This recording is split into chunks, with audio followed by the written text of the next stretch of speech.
Hello, hello, hello, everybody. And hi, welcome to Maidens of the Spear. It's me, Sarah, and I am so excited to talk about the Wheel of Time with alls of y'alls. This is a brand new mic, so let me know if you cannot hear me because I can't hear myself, so I have no way to confirm.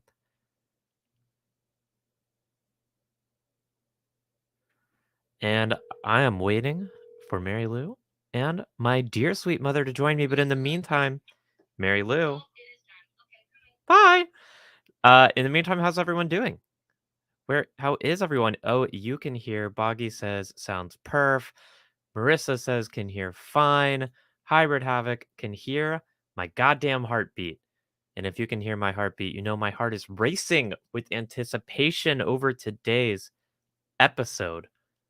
Because today we got not just one, but two special non-reader guests. Of course, we have the triumphant return of Bird Sword Warrior Zach later today. But first, we're going to get to talk to my dear, sweet mommy. My mom, who bought me The Eye of the World when I was 14 years old, has never read them because she is not a fantasy fan, but is watching the show. And I think she's enjoying it. I mean, she'll tell us for herself. At least she keeps texting me questions. She texted me so many questions yesterday. I was just like, okay, just come on the stream so I can answer them. And speak of the devil, hello, Sarah's mom. Hello. Should I change my aha to be able to have an aha? Ja? How do I do that? I'll change it.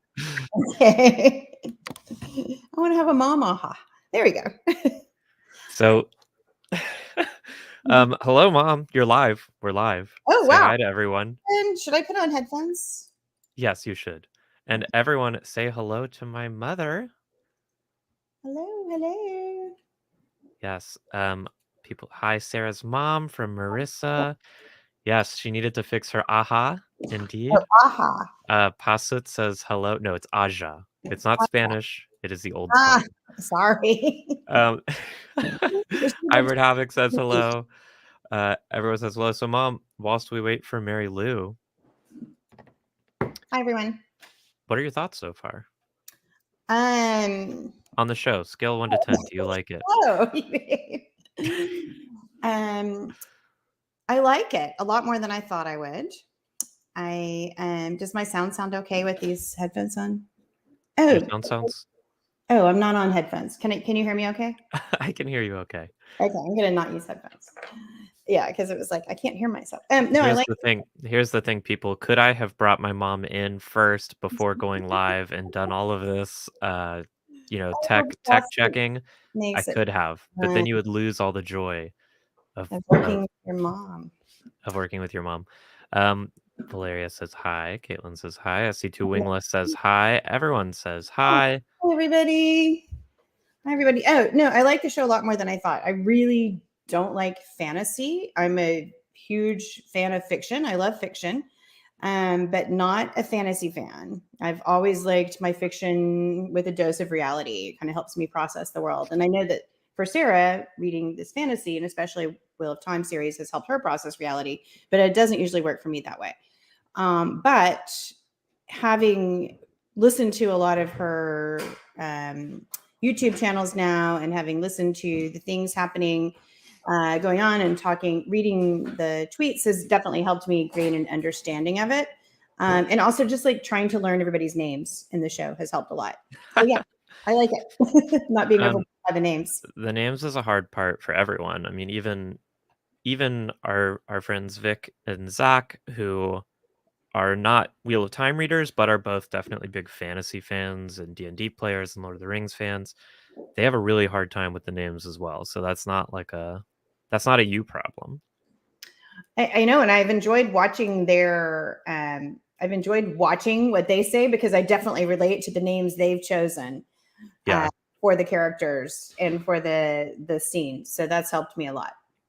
So let's well, let me wait until Mary Lou gets in here to do actual introductions. But Okay. Mom, why did you buy me the Eye of the World back when I was 14? So you had just finished reading the Neil Gaiman books, right? Was that right? Terry Pratchett. Oh, Terry Pratchett books. Yeah. You had just finished reading the Terry Pratchett books and you really, really loved those. And you kind of had run out of books to read. And so I was at, what were you, 14? Hi, Mary Lou. I was 14. Hi, Carolyn. You. How are you? Yeah, so you were going into 9th grade. And I went into Barnes & Noble and I was like, my daughter really loved this book series. And I happened to hit some person who loved fantasy. And he was like, oh, let me show you this whole area of fantasy. And like, you know, and he kind of asked me a few questions about you. And I told them a little bit about you. And then he was like, you got to take her this book. So I did. So I took that book and then you immediately got addicted and... Well, not immediately, I would say. It took me a couple months to actually sit and read The Eye of the World, and then like 3 or 4 months to actually get through The Eye of the World, and then 3 or 4 months to read the next 10 books, which I think is a pretty common story. Very common. I love that we have like some mysterious anonymous benefactor out there, like some Texan Barnes and Noble worker who's like responsible for not only your Wheel of Time journey, but like mine. And I'm like so thankful to this person. And thankful to Carolyn for listening to them. And say, were you here back in 2005? Yeah, no, it's been, and so I've always kind of been like a fan as an outlier, as an outsider, because I've seen how much Sarah has loved it. And can I brag about you and your award? Am I allowed to do that as a mom now? Oh my God, please. If Sarah doesn't give you permission, I do. Okay, we'll so allow it. When Sarah was in 9th grade, after she'd read the series, they had an assignment for the National Library of Congress to write a letter to an author. And she won for the state of Texas, and her letter was to Robert Jordan. And you never told me this. I didn't know this. And so she went and read like at a big thing in Dallas, and then was invited to read it later for the Library of Congress. And the first line was like, "Dear Robert Jordan, I hate you." He had just died. And so it was like about how sad she was that he had kind of abandoned her right as she was like going on this journey with him. So that's my mom bragging. I won't brag anymore, Sarah. I didn't actually hate Robert Jordan. Yeah, of course you didn't hate him. No, but it was a good, strong line. It was that's what we call a hook. Great hook. It was a hook, yes. Are you making your hair into a braid so you can be like Nynaeve? Or I'm just it's half wet, and if I don't do something with it, it'll frizz. Release the letter, Sarah. If we can find the letter, we'll release it. We're gonna look for it. It's really good. You know, I mean, it's written by a 14-year-old, but it's really good. 14-year-old Sarah. I loved seeing Sarah's childhood bedroom last week and your bookshelf of pretentious old books. Yeah. I love teenage Sarah. Yeah. She's hilarious. Yeah. Pretty cool. I was pretty cool, but speaking of pretty cool, let's do a pretty cool opening for YouTube. Wait, let me finish my hair first. Okay, let's. Or you know what? You do it as you do the intro as I. No. You finish your hair, and whilst that happens, I will trim out some clips I want. Anyway, Mom, the chat wants to know if you have any embarrassing anecdotes about me before we get started. Oh my gosh. Gosh, I hope so. You know, my mom would be so good at that part. No. I mean, I mean, I'm sure I do. Sarah, do you have some to remember? I mean, all the stories. I've never done anything embarrassing. So I think the one thing that I think is really fascinating about you is your obsession with rainbows from an early age, from 3 years old when you wanted a rainbow for your birthday. And that we kind of always called you our rainbow baby. And I just think that that's really kind of just fascinating as your life has progressed. You mean as I've become a gay? As you've become gay queer and had rainbows kind of just be part of your life. And so for your 3rd birthday, you wanted a rainbow. And we got you like all these different kinds of rainbows, rainbow stuffed pillows, a prism, a rainbow projection. But like you were like insistent that you had to have a real rainbow, like in the sky rainbow. We're very strong-willed as a 3-year-old. Make it happen, Mom. Well, Yeah. if it's not a real rainbow, look, it's like it just doesn't count, you know. Embarrassing. No, I can't really think of anything. I have to think. You'll have to get back to me on that. I'll I'll come back if I think of something. Okay, well, whilst we do that, Mary Lou, is your hair braided? Yes. Okay, would you like to bring us in? Love to. Hello and welcome to Maidens of the Spear, where we talk Wheel of Time and we have a really good time. I'm Mary Lou. This is Sarah, and this is Sarah's mom. Hello, Sarah's mom, aka my mom, aka mom. How are you? Hello, everyone. Hi, Mary Lou. Hi, Sarah. I'm happy to be here. We're so happy to have you. Can't wait to answer all your questions about the series. Can't wait to ask you some questions about the series. We're going to have a really good time today. Let's just do some quick introductions before that, Mom. So people, you know us, we're Sarah and Mary Lou. We talk about the Wheel of Time. But Mom, people might be wondering why is this mom shockingly comfortable doing a live stream like this? So can you give us a little summary? Like, who are you and what do you do? And why are this isn't your first time on a live stream? This is not my first time on a live stream. I'm also known as admissions mom on a subreddit called Applying to College. And I have Twitter as _admissions mom and Instagram. And I've been on a few live streams talking about college admissions. It's kind of, since my kids all graduated and left my house, I've kind of taken on the role of trying to help as many kids as I can with the college admissions process. And in doing that, I do some live streams occasionally and do a lot of writing too. Yes. So thank you for joining us. She's actually, she's much more successful than I am in the online streamer space. She moderates. That is true. She moderates a subreddit with like hundreds of thousands of people in it. So this is not me bringing in a technically incompetent parent. This is me having a parent who deigns to join my tiny little stream. Yes. That's not true. That's not true. I hope to one day have a stream though. We're talking about college. We have some other higher ed workers, some college applicants. Yes. Congratulations. People have questions about college admissions. Love to follow answer. her Not at right _admissions mom, I think, on Twitter. But Mother.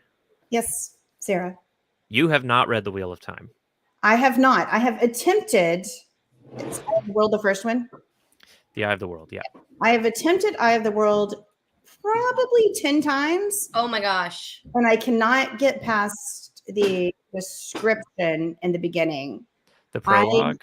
Yeah, I guess. I don't know. I just get like, I can't get past it. So that's why I think the visual of like having it all in front of me without having to read it has been really helpful. What about it? What about it can't you get past? Is it distasteful or is it just too much? It's just too much. I love fiction, but I like fiction that's like dialogue and more like inner dialogue and external dialogue and human interaction. And like a lot of description about scenery just gets me down and I get stuck and then I'm not interested. And I understand why he has to do that, but so I have never read past probably the first 20 pages. No. Well, but now you've been watching the show, and have you been enjoying it? Yeah, I have. I've been watching it and rewatching it. I think I've watched each episode about 3 or 4 times now. And every time I watch, I learn more and I grow and I understand more. Why have you been rewatching them? You watch it more than we have. I've been rewatching because I watch your shows and I learn something new, and then I want to go rewatch to go like, oh, I totally missed that, because there's just so much information going on. Every time I watch it, I like it more.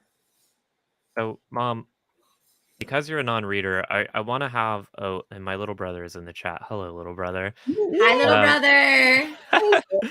I want to I want to ask you a few questions. We're going to give you a little character name quiz. Okay, cool. Little quiz. Oh my God, I'm so nervous. So, and this is simple. You don't have. There's no right or wrong answer here. I just want to know, like, how do you remember them? Okay. Rosamund Pike. You know Rosamund Pike. Do you know what her character's name is? Yeah, she's Moraine and she's blue. She's blue. And Blue what is she? Aes Sedai. Aes And Sedai, she's that's blue right. what? She's blue what? Aja? Yeah, there we go. Aja, that's right. And she has a bodyguard guy. Do you know what his name is? Lan And do you Mondragon. know Land Mondragon is pretty close. Mondragon. Oh, okay. And do you know what the name of that magic bodyguard is? Warder. Like, Warder, but Warder. can I go to one of my questions then? Yeah, let's Yeah. jump in. You might have just answered it. So his name is not Dragon. His No, name is not Dragon. Mondragoran. That's been really confusing to me because I've been thinking he was named Dragon this whole time. That would be very confusing. Where Yeah. was Robert Jordan going with that? Okay. Then I think you, because I haven't seen any of this written down. One of Right. the producers' last name is Mondragon. Oh, wow. Yeah, Have you seen that in the credits? Yeah, he's one of the bad producers we don't like though. Oh, Okay. right. Really? Why? Why do we hate him? I hate him too. Why? He's one of the Red Eagle Entertainment guys who kind of Oh. cheated Harriet out of it. That guy. We don't like that guy. But it is very, very similar. All you had Okay, to say so was Red Eagle Entertainment. the 5. Can you name the 5 Two Rivers folk that Oh my go God. on I the think adventure? I can. I really do think Okay. I can. Let's hear it. So there's Rand, Yep. Perrin, Okay. Mhm. Matt, Good. Egwene, and Nynaeve. Mhm. And how do you Oh, say her you name? did. Nynaeve. Nynaeve. Okay. Nynaeve and Egwene. Yeah. If you're me as a teenager reading the books, it's Nineveh. But Okay. if you're anyone else, it's Nynaeve. I literally just got those last night though. Or if you're that red sister in the camp, it's Nynaeve. Am I saying Nynaeve. that right? That's how I said it for a long time. Was Yeah, I Nynaeve. like that. Do you know that red sister's name? Oh my God. Yeah, I think I do. Leanne. Very close. Yes. There's one more syllable. Leandra. Leandra is even closer. Yeah, I think that's about as far as I can go. It is Leandrin. Leandrin. Leandrin. Okay. Very good. Very, very good. I'm impressed so far. You're doing way better than Vic. Yeah, and, you're Zach. doing very Those well. times now, so it's kind of starting to. I mean, I wouldn't have been able to do that after one showing for sure. That guy in episode 4 who's traveling with Rand and Matt. Do you know his name and occupation? Oh, I do actually. Tom. Yes. Gleeman. The Gleeman. You're killing it, Mom. Wow. Yes. This is incredible. Acing this. Just All right. acing this. You have aced the quiz. I think you got them all right. Oh, wait. I have a tough one. Okay. One. Someone in the chat asked Vic this one, Oh, and yeah, that was a she good one. definitely failed. And so this one's tough. But who is Birgitta? I'll give you a hint. It's from the last episode, episode 4. Who is Okay, wait. Birgitta? I have to remember what episode 4 was. So was episode 4 the one where he's with the Traveler, where Perrin and Egwene are with the Travelers? That's the episode, yeah. Yeah. That's the most recent episode. Yeah, I know, but it's not the most recent one that I watched. Oh, okay. Yeah. So That's a real tough. This is a real toughie. I don't remember, they're all mixed up. It's okay because I'll give you another hint. It's not a person. Not a person, not a real person. Oh, then I have. Birgitta is the name of the little girl's doll that she gives to Matt. Oh, yeah. So that was number 4. That was episode 4. When Matt went a little. So you kind of aced that. That's a very hard question for anyone. Why would you remember the name of a doll? But you should remember that name for no reason. Yeah, I think if I'd kind of been able to place that hole in episode 4, I might have been able to get it. But But let's move on. You've been doing too much extra credit. Let's move on to why you're here, Mom. You keep texting me questions about the Wheel of Time. And I thought, look, if I'm going to be doing all this Wheel of Time explainering, it might as well be on stream. Mm-hmm. Right. So I think it's great.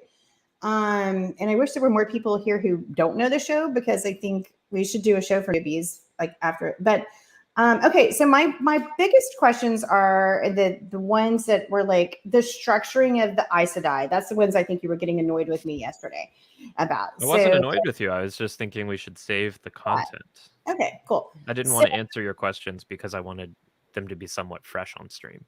Yeah. So how does one become an Aes Sedai? And is it something you're born to? So like, because your mom is an Aes Sedai, are you an Aes Sedai, or is it something that you enter, like the nunnery, or and then once you become an Aes Sedai, how do you get to pick which color you are, or is it like, you know, the Sorting Hats, where just like you grab something and that's what you are? That and is a great question. Very good question. Yeah. So I will answer them. It is not something you are born into. It's not like a lineage based thing.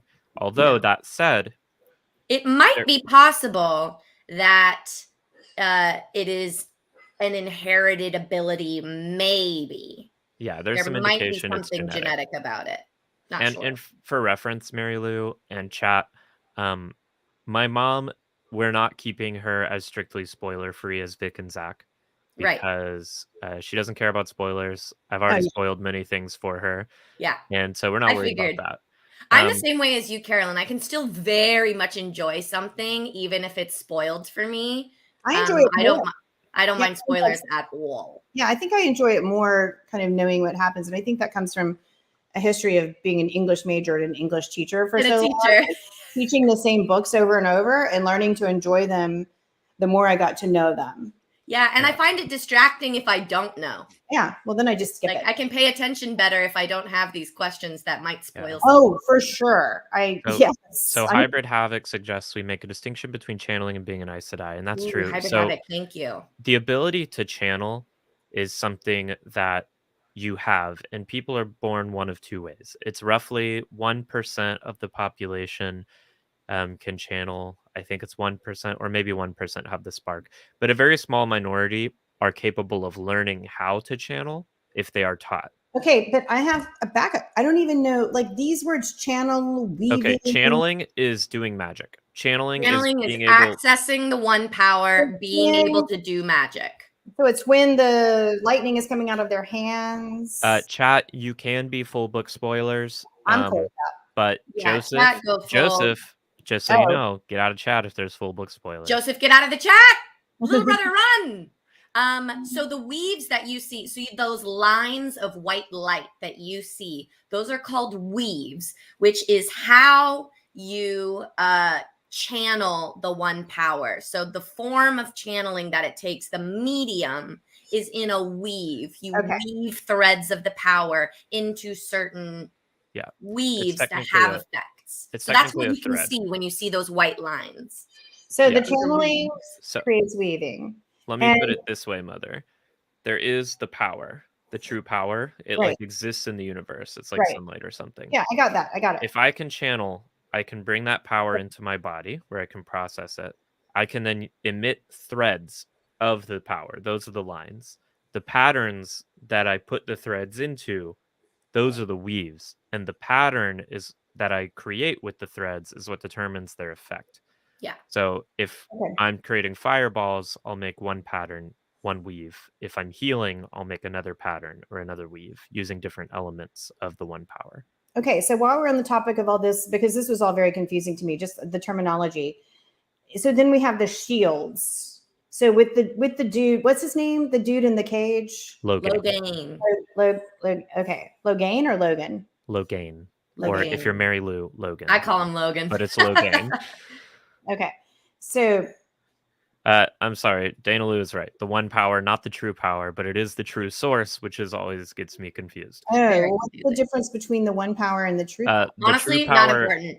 Not important. Don't worry about the true power. That's dark. That's evil shit we haven't seen in the show. Okay, but the one power is just kind of like the energy in the universe, right? Like, it is the energy that drives the turning of the wheel of time. So, like, the fundamental. If we're going to get deep into the cosmology of the world, what fundamentally exists is the pattern, the wheel that turns. The wheel is time, and that's what creates the pattern. And the one power is the energy that drives the wheel forward. Okay. So those are like the three things that exist most fundamentally. Okay. So I want to talk about the shielding then. Can you tell me a little bit about the shielding? And then I want to go back to my figuring out how they got their colors. So Mhm. shielding in the show is different from shielding in the books. So in the books, if I were to shield Mary Lou, I would prevent her from being able to bring the power into her body at all. So she Okay. couldn't create any threads. In the show, it looks more like they create a cage of power around you. So you can still bring the power in, you can create threads, but they're blocked by the shield. So I can't like impact the world beyond the shield, but it seems like I could channel inside the shield. So That's what that it looks. just it's a magic cage. It's not just The cage, the black cage isn't the shield. It's like the white thing okay. that they put But around him is but the the shield. black cage is just a cage, right? That's It's not just a Just a cage. normal That's a metal, normal cage, yeah. fancy ass little box. right. Okay, so when they're shielding to keep his power from getting out, right? hmm They're Okay. shielding, they're preventing him from being able to do anything to affect the world. Okay. And then I still want to get back to my color question, but while we're talking about him, how did he get his power? And how did He was born with it. So So this is back to your first question, which is who can learn to channel and how does that happen? So like 1% of the population, maybe like 2 or 5%, we don't know. A very small amount of the population can learn to channel. And of that very small amount of people, about like 30% of those people have the spark, which means that no matter what they do, they will start channeling.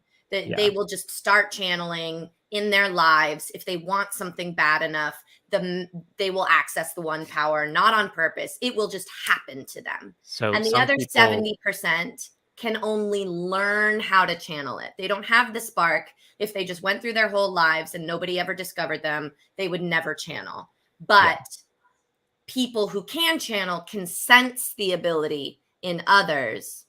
And so you either have the spark, which means you will channel no matter what, or you can learn, which means someone has to find you and teach you. So Logain is someone who has the spark. And He has the spark. any man who can channel is someone who's born innately with the spark. Like they are going to channel without being taught. And that's what Logain is. Okay, and the guy at the very beginning that Leandrin. Yeah, so he's another man who could channel with the spark. What happened to him? He was probably gentled, but we don't really know. Oh, I don't know what that means. That's another So word. gentling is what they do to Logain at the very end of episode 4, and that means if shielding is temporary and I have to hold the shield on him for it to work, but once I stop, he can channel again. Gentling is cutting someone off completely. It's like the difference between blindfolding someone and blinding someone. It is magical castration. He cannot access the one power. And so are they thinking the red Ajas, is it their job to basically find every man who has the spark and gentle him? Correct. Yeah, but yes. Okay. Right. So they're like looking actively for just men in general, not just the Dragon Reborn. Well, yeah, because men who can channel go insane. Right. And so they're dangerous. In the Red Aja's mind, they're too dangerous to leave out there. Because they can become very powerful, which means once they're insane, right? They can do a lot of damage to the world. Mm-hmm. Okay.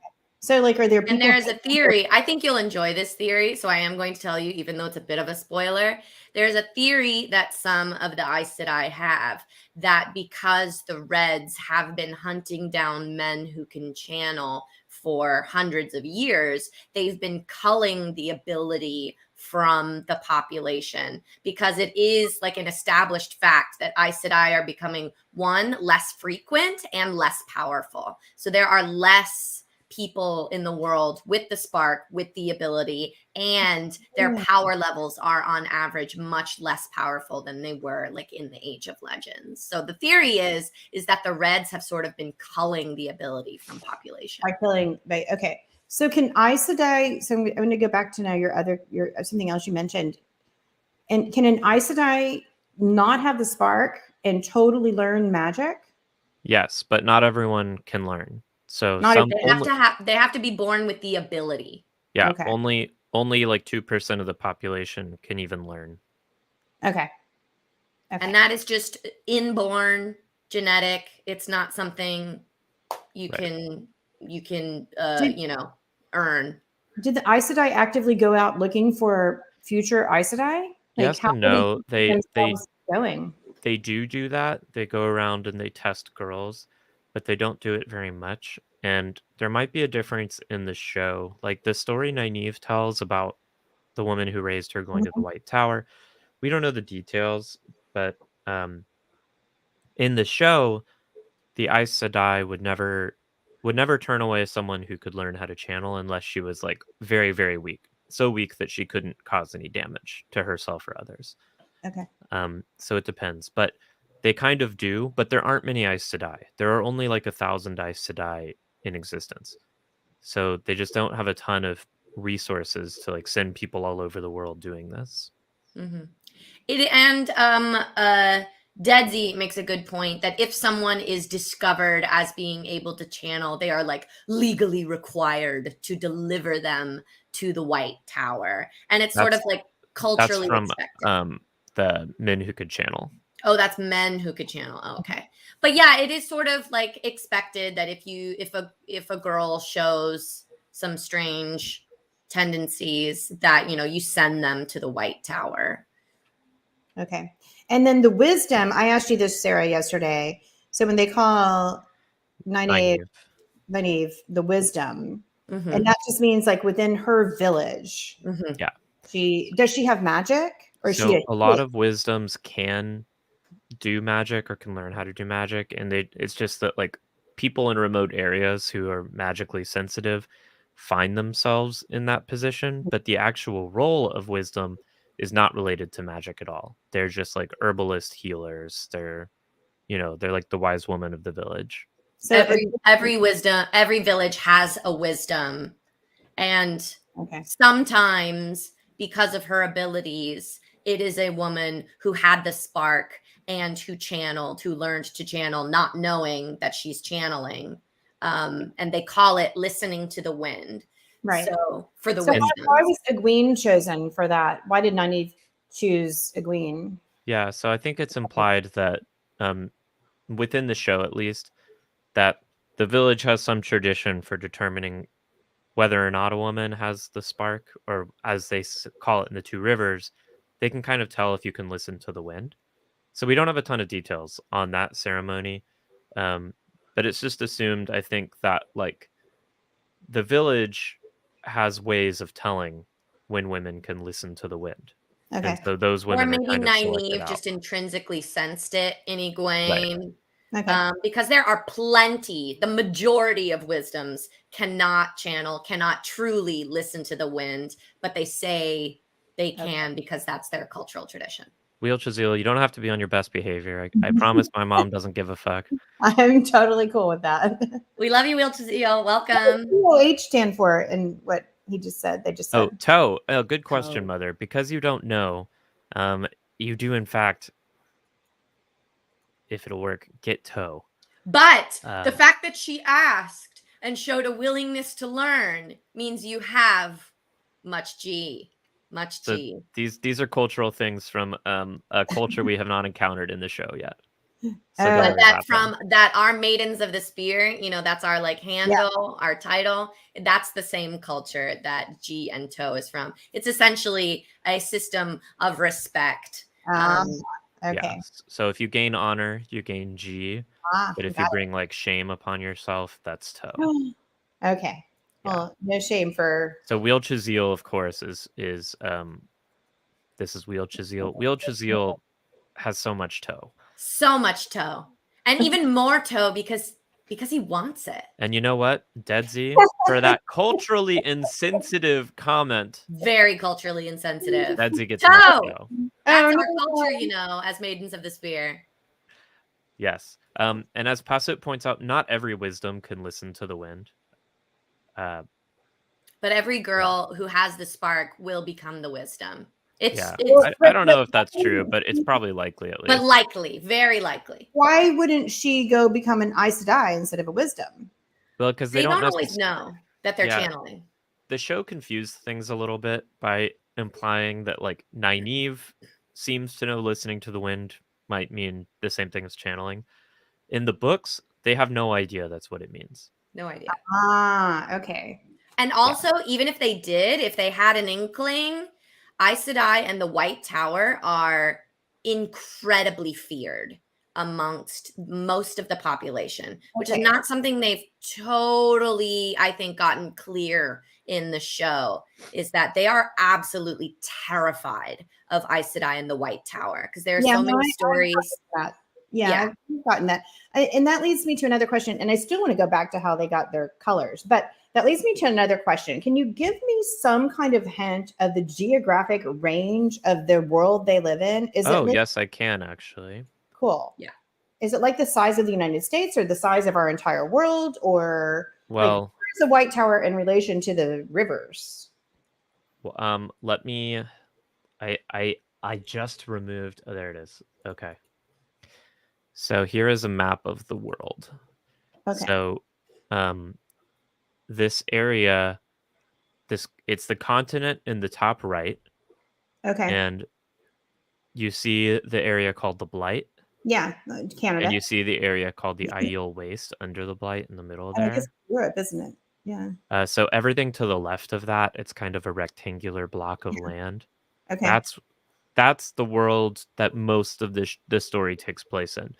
The wetland. The wetlands. But there is a whole other world. It's just a small part of a bigger world. Wait, can you put that back up for 1 second? Thank you. So where's Land from? Because he says he's from the border. So all of those countries are inside this tiny little rectangle. And let me give you a better map. So he's the borderlands are what the border they're referring to is the border between the wetlands, Randland, what we call, and the whole place where we spend most of our time, and the Blight. So that's why being a borderlander is very impressive, because they live so close to the Blight. They're very tough, very strong people. And so where is honorable people? Sarah, this is a book spoiler. You told me that Rand's dad brought him back as a baby from somewhere when he was off fighting. Yes. So where's that? Here, I'm getting the map. I'm getting a better map for you. Okay. We can answer look in your books, questions. Okay, let me share. Let me share screen. Okay. Okay. So you can see my mouse now. This is like our rectangle that we were talking about. So this is like where the two rivers is. Okay. This over here is Tarvalen. That's where the Aes Sedai live. And this is very far. Like, what do you mean very far? I mean, I think Randland, as from what I've heard, Sarah, tell me if I'm wrong. We call this Randland just like colloquially. That's not really what it's called. The wetlands. This map is about the size of the United States. Yeah. So what you see here is the size of the United States. Thank you, Dana. Great. Fellow Texan. Yes. Yeah. So Ilian is Texas. So walking from the two rivers to Tarvalen is like walking from, I don't know, Colorado, like Colorado to New York or something. Okay, cool. Okay, that's helpful to me. Chicago, Colorado to Chicago. And the borderlands are up here. So Lan is from. We can't see your mouse, my love. You can't see my mouse? No, I ma'am. can see my mouse. Okay, there it is. The borderlands are up here. It's all the countries that border the Blight, which is the area up north. And Lan is from around here-ish. Do people live in the Blight, or is it just no? dead? No, it's gone to the shadow. How far from the two rivers was the dead town that was like? It was like over here. It was very close in the show. Okay. All right. Yeah. And then how far away is that from White Tower? The White Tower is in Tarvalen. Okay. Okay. And then that word Tarvalen is interesting to me. Is that what she was saying? There's a scene when Moraine says to Lan, like there are 4, something that starts with a T. Taviran. Yeah. What are they? Ta'veren. They have not explained Ta'veren. If you go on the Amazon like Wheel of Time Explore page, they will explain Ta'veren. So we are happy to explain Ta'veren to you. So in the pattern, right? The pattern is the cosmology of our land. Every life is a thread in the pattern. Every single life is a thread in the pattern, very like Greek fates, sort of. A Ta'veren is a life that was spun out by the pattern to impact the pattern and in a certain way, and their lives can affect everyone around them. So they're like a certain thread in the pattern that has more power and more gravity than any other thread, and they can affect the weaving of the pattern, the events that happen in time, simply by being there, by being alive. How did you know about that? It's not that's unclear. Sure. We don't know. This gets back to the fact that this whole world is a post-apocalyptic society. Right. Which I like. The age before this age was the pinnacle of absolute mastery of science and magic. So in that age, the Age of Legends, people probably figured all this out. And I think this is just like, it became such common knowledge that it has persisted even through the breaking. Mm-hmm. Okay, cool. But what that means for the books and for the show is that they have a certain amount of plot armor, because things can be explained just by like, well, they're Ta'veren. Like what they want, it just kind of happens. If they go somewhere, they can affect chains of events just by being present. Cool. But it also means that the characters are trapped to their destiny. So they can't, like, if they want to do something else other than their destiny, they are forced back onto the path of their destiny no matter what they do. Somehow the pattern will rearrange itself around them. Yeah. Cool. But yeah, so that is a Ta'veren. What else are you wondering, my dear? I still want to know how they got their colors. They pick them. There's no sorting ceremony. You just pick the one that you feel like aligns with your mission. If you remember Alana in the green, who has the two warder boyfriends, when she's chatting with Moiraine, because they came up through the tower together, they studied at the same time. She says to her, "That's why I chose the green. One warder wouldn't do." But Moiraine was joking that, "Alana, you're so thoughtful and so crafty. You could have been a blue." And she says, like, "I almost thought about it, but one warder wouldn't do. I want it to be green, the battle Aja." So what if the other greens had said, "No, she's not going to the Aja has to accept you. Okay, so you pick the one you want, but then that you have to be accepted. You can't just like automatically be. But they will almost always accept you because there are so few Aes Sedai. The Ajas are always battling for prominence within the tower. Okay, so they want that way. Right. So I'm going to look at my questions that I asked you. Oh shoot, I'm calling you. I didn't want to do that. Oh, shoot, Alana is probably like 60 or something. Yeah. Yeah, I think in the show it is implied they came up together because she talks about the dog that she had.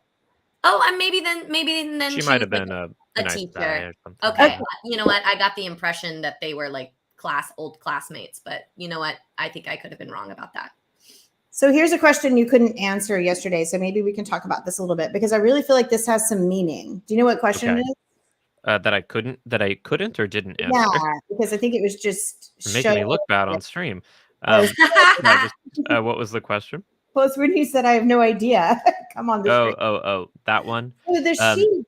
The sheep. When the sheep comes across the sheep that have been killed by the Trollocs. They're in the shape of a 9.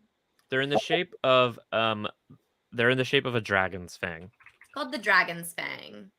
Have you seen the ancient symbol of the Aes Sedai?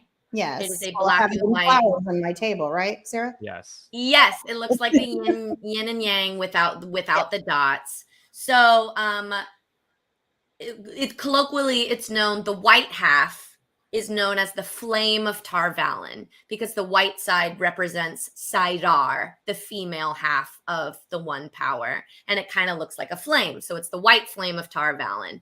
And the black half is known as the dragon's fang, and it represents Sidene, which has been corrupted, and so it's called the dragon's fang, and is kind of a symbol of bad luck. It's a bad omen. It's gotten this very negative connotation because of the corruption on Sidene. So if I wanted to accuse, in this world, if I wanted to accuse Mary Lou of being a dark friend, I might go carve a dragon's fang into her front door or something like that. It's kind of like a burning cross. It's like a symbol you can use to strike fear into someone or something When like the that. symbol was created, neither the flame nor the fang were like good or bad, right? The symbol is just about balance, Sidene and Sidar. But because of the breaking and the corruption on Sidene, the symbol of the dragon's fang is known as evil. And most people don't even know the relationship between the Flame of Tarvalen and the dragon's fang. They mostly just know the dragon's fang and how it's like a bad symbol. But as for why the sheep were put in that shape specifically, I don't know. The reason I don't know, there's no good in-world explanation for that. As far as I can tell, that was like for us, the viewer, to be like, that's the dragon's fang. Just to know that's evil. It's possible that it was like the Trollocs who did it, but that's not something they would normally do. It's possible that some of the Dark Friends did it, but it's not clear why they would want to leave a big symbol like that for Lan to find.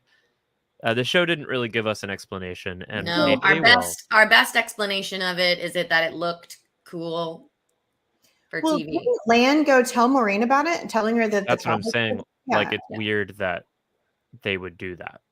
Okay. There is no good there's nothing in the books like the Trollocs like to leave sheep in the shape of a dragon's fang, because the dragon's fang isn't actually evil. It's not like tied to the Dark One. It became associated with evil because people don't trust male channelers. Okay. And it is the symbol of male magic. All right. I have a question about the Trollocs now. Do the Trollocs have a way to forge their weapons? I watched show 1 That's again. a really good question. Yeah. And I was like just impressed with their weaponry. Did they steal it or did they make it? They don't make it, but it is made in the forges of Thakandar. Oh, Thakandar. Sorry. Forges of Thakandar. Deep in the mountains of Shayal Ghul, which is where the Dark One's home base is. In the Blight. In the Blight. And let me pull that map up again. Wait, so the Dark One is still like a person? Okay, so the Dark One is a cosmic entity. Yes. Okay. But the Blight, so Shayal Ghul is where the physical hole in reality that was drilled in the Age of Legends that allows the Dark One to influence the world. It's where that hole was drilled. So is this like somebody they trapped in there? Like a power they trapped in there somehow? Or? It was... Okay, so let me back up. Yeah. During the Age of Legends, they didn't know the Dark One existed.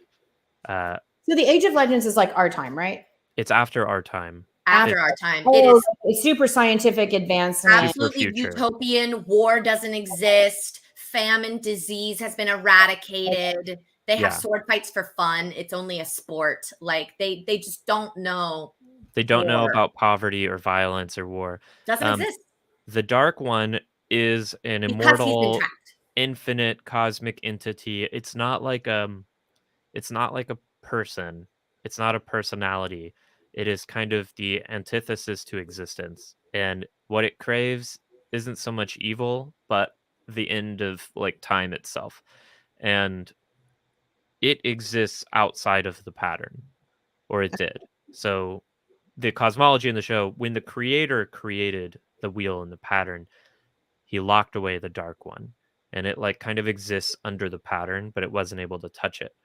Okay. In the Age of Legends, a couple of scientists started seeing, oh, there's indications of this like incredibly powerful energy that's somewhere. Not separated by gender inside Sidene and Sidar. And that's like and we can find it. We just have to drill through the pattern, and then we'll have infinite energy. And it's like this drive for, clean energy. And it's just like scientific exploration. They drill the hole, called the bore, into the fabric of reality itself, and that allows the Dark One finally to reach up and touch the pattern. Touch the pattern. And so the Dark One starts reintroducing things like war and violence, etc., into the pattern. It's a little abstract. No. I'm just wondering why Robert Jordan chose the word instead of darkness, chose Dark One. Well, the Dark One is how it is a being, but it's a genderless, personality-less. It's more of like an idea, an abstraction that does have wants and desires, but it is not a person. Yeah. It's everything in the Wheel of Time is from the perspective of a character. Right. So the Dark One is what the people call it because they're personifying it, but it's not like it's not actually called that. That's just what people call it. What people call it, the Dark One. Okay. And I got something wrong here. Let me correct myself. Thank you, CB, for correcting me. It was not the bore wasn't drilled at Shayol Ghul. It was drilled at Visane in the Age of Legends. Reality is weaker at Shayol Ghul, so it's easier for the Dark One to touch the pattern there. That's not for you, Mom. That's for the fantasy nerds. But so Shayol Ghul is this kind of weak spot in the fabric of reality where the Dark One can touch the world. And in Shayol Ghul, or at Shayol Ghul, there are the forges of Thakandar, where there are these kind of shadow spawn forgers. They're just like big, shadowy blacksmith monsters, and those are the things that make all of the Trollocs weapons. How do they get to the Trollocs? The Trollocs all like live in the Blight. There's a whole shadow society up there. Okay. And so do the Trollocs have, and I know we've talked a little bit about this, but do they have relationships and family structure and towns? In the books, we do know they have a crude language and they do have societies, and there are certain Trolloc clans that have like feuds with certain other clans and alliances with different Trolloc. They call them fists. Or no, that's a group. They're clans, I think. Yeah. But a fist is like 100 Trollocs. It's like a legion. Yeah, it's like a legion, right? I think they're called clans, like the Davol versus the, etc. But there aren't family units. There are not family units, and in the show, I think they'll be even less humanoid than they are in the books. Yeah, but they do have a language. They have a language in the show, and in the books, they do have a guttural and crude, but a Trolloc language and writing and prophecy and history. Yeah, but the Trollocs don't have family units. The Trollocs are bred. Yeah, and they are I don't think there's female Trollocs. There are. There are female Trollocs, but I don't think the female Trollocs families. No, there are. The female Trollocs are basically like the Trolloc society is like Handmaid's Tale. Like the female Trollocs are just breeding. They're brood mares. They are like forcibly impregnated in the Blight. There's not relationships or families or that's not to say they couldn't if they were left to their own devices. Maybe it's sort of like the books don't want to get into the moral gray area of the Trollocs. They are left as purely evil, violent beings. It doesn't explore like, well, could the Trollocs be good? Like, what if the Trollocs weren't just oppressed by the shadow? Because it has too much else to explore in its 4 million words.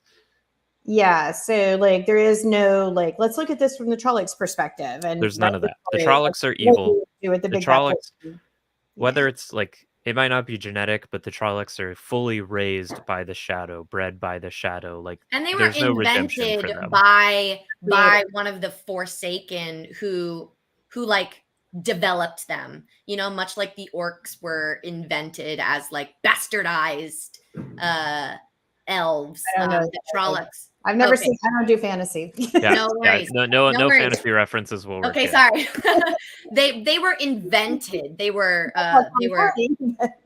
Yeah, they were they are crafted they're by genetically a male engineered. channeler to serve the shadow. Okay, So it's yeah. not like they like were a race that was enslaved. They were literally invented, created, and bred to be Thank you. tools of the shadow. Yes, rather than evil, they are tools of evil, but they've never been anything else. Okay, that makes sense. I'm going to look at my Yes. questions to see what other questions I had. Ooh, CB has a good bit that says, I think the companion says, the Trollocs are just human enough to know that they aren't human, but should be, and they hate all humans for that. They do. They hate humans just Mhm. deeply in every fiber of their being. They hate humans and they love violence. They kill for fun, they kill for sport, and they will eat any meat, human, Trolloc. They'll cannibalize each other. They'll eat absolutely anything, but they kill for sport and they cause pain for fun. Mm-hmm. They're pretty brutal. We see They a are. parallel world in the books where the Trollocs won. There was a war called the Trolloc Wars like 2,000 years ago, and there's a parallel world in the books that we see where the Trollocs won. I'm getting echo from one of you. Is that? It's probably me. I don't have my AirPods in. But Okay. I gotta go. I have a psychiatric appointment at Yes. noon. So I'm gonna go get my drugs from my psychiatrist, and then I'll be back, you guys. Go Okay? Don't psychiat. have too much fun without me. Oh, we'll have so much fun. Nice to see you again. Don't have fun without me. We're gonna have a lot of fun, Mary Lou. I'm sorry. Don't. I'm sorry. We Don't. have to. So boring. Ooh. Hi, Critter. Welcome. Hi, Critter. I love Sarah too. Thanks, Critter. I do hear the echo. Yeah, it's Yeah. Mary Okay. Lou. Take me off. Is it still there? No. Mary Lou is gone. Okay. And I know you have Zach coming on, who's Zach way better Zach than will I join am. us when he joins us. He's not in the room yet. It's so boring after listening to you talking to Zach and you talking to Vic, and they're like so. It's a very funny. different thing. We bring Zach and Vic on because they are professional comedians. I am not. But I think people find it interesting to see what questions non-readers have as they're watching the show. Right. But Mom, I have something I wanted to talk about, and you're here, so I'm going to talk to you about it. Okay. Oh, there is Zach Reno. Oh, cool. And just tell me to jump off whenever you want me to. Hi, Zach Reno. Hi, Sarah. Hi, Carolyn. Zach, Nice how to are meet you? Good, how are Zach, you? this is my mom. I assumed as much. Because she's into Sarah's mamaja. That's correct. I feel like I know you because I've like listened to you talk to Sarah both in Dungeons and Dragons and in the shows. There you go. But that's the internet. Friends you've never met before. Right? Yeah. I want to show you both just one quick little thing, and I'm going to talk to y'all about it because you're here. But this is more for the people in the chat and for the fans.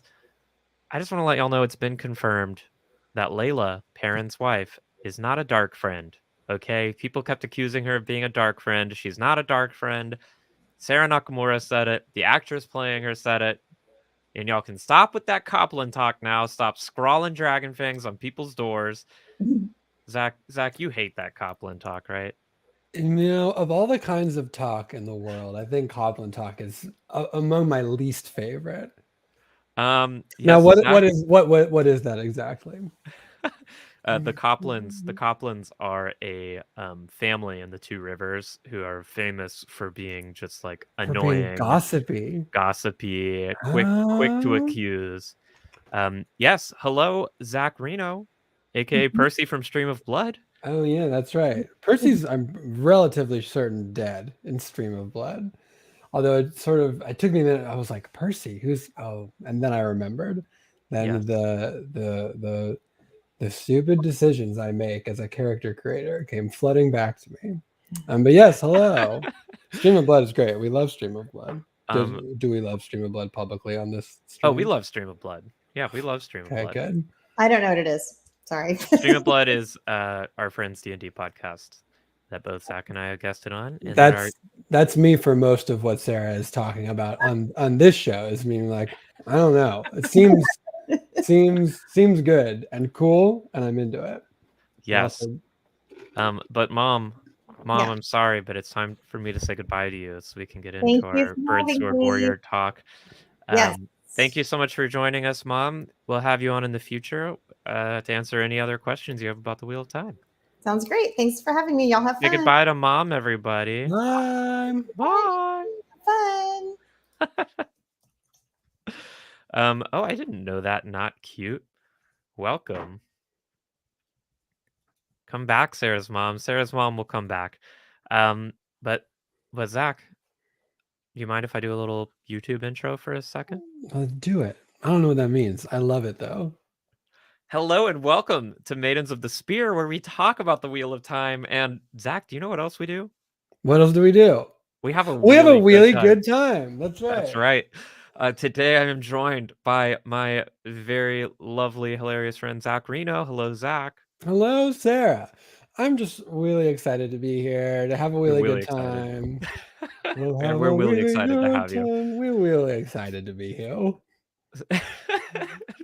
Yeah, very Homestar Runner.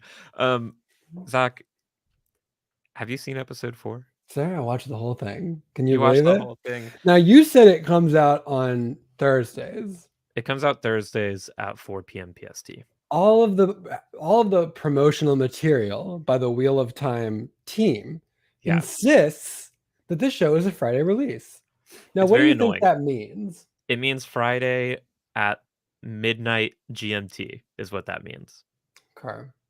It was really annoying. We get things early because when the premiere was coming out, it kept saying premiere is Friday, and people are like, "But Friday where? When Friday?" And it's Thursday at 4 p.m. Are there time zones in? Well, here's a better question that you've surely said before. What is the name? What is the Middle Earth? What is the? Yeah. There's actually, what's it called? There is no real name for it. In the fandom, we call it Rand Land. Okay, the land in which Rand resides. Yes. Okay. Also, other names for it are the wetlands. The whole continent is called the wetlands. Okay, well, I just went through this map with my mother, but let me go through it with you again. Good. Yes, this is good for the viewers to do things twice in a row. I guess this is the world map. Northern ice cap, southern ice cap. There you go. Feels the blight. So, got it. Okay, so here's my question. Yeah. So this land is big enough to have time zones. Oh, it has time zones. So it is Earth.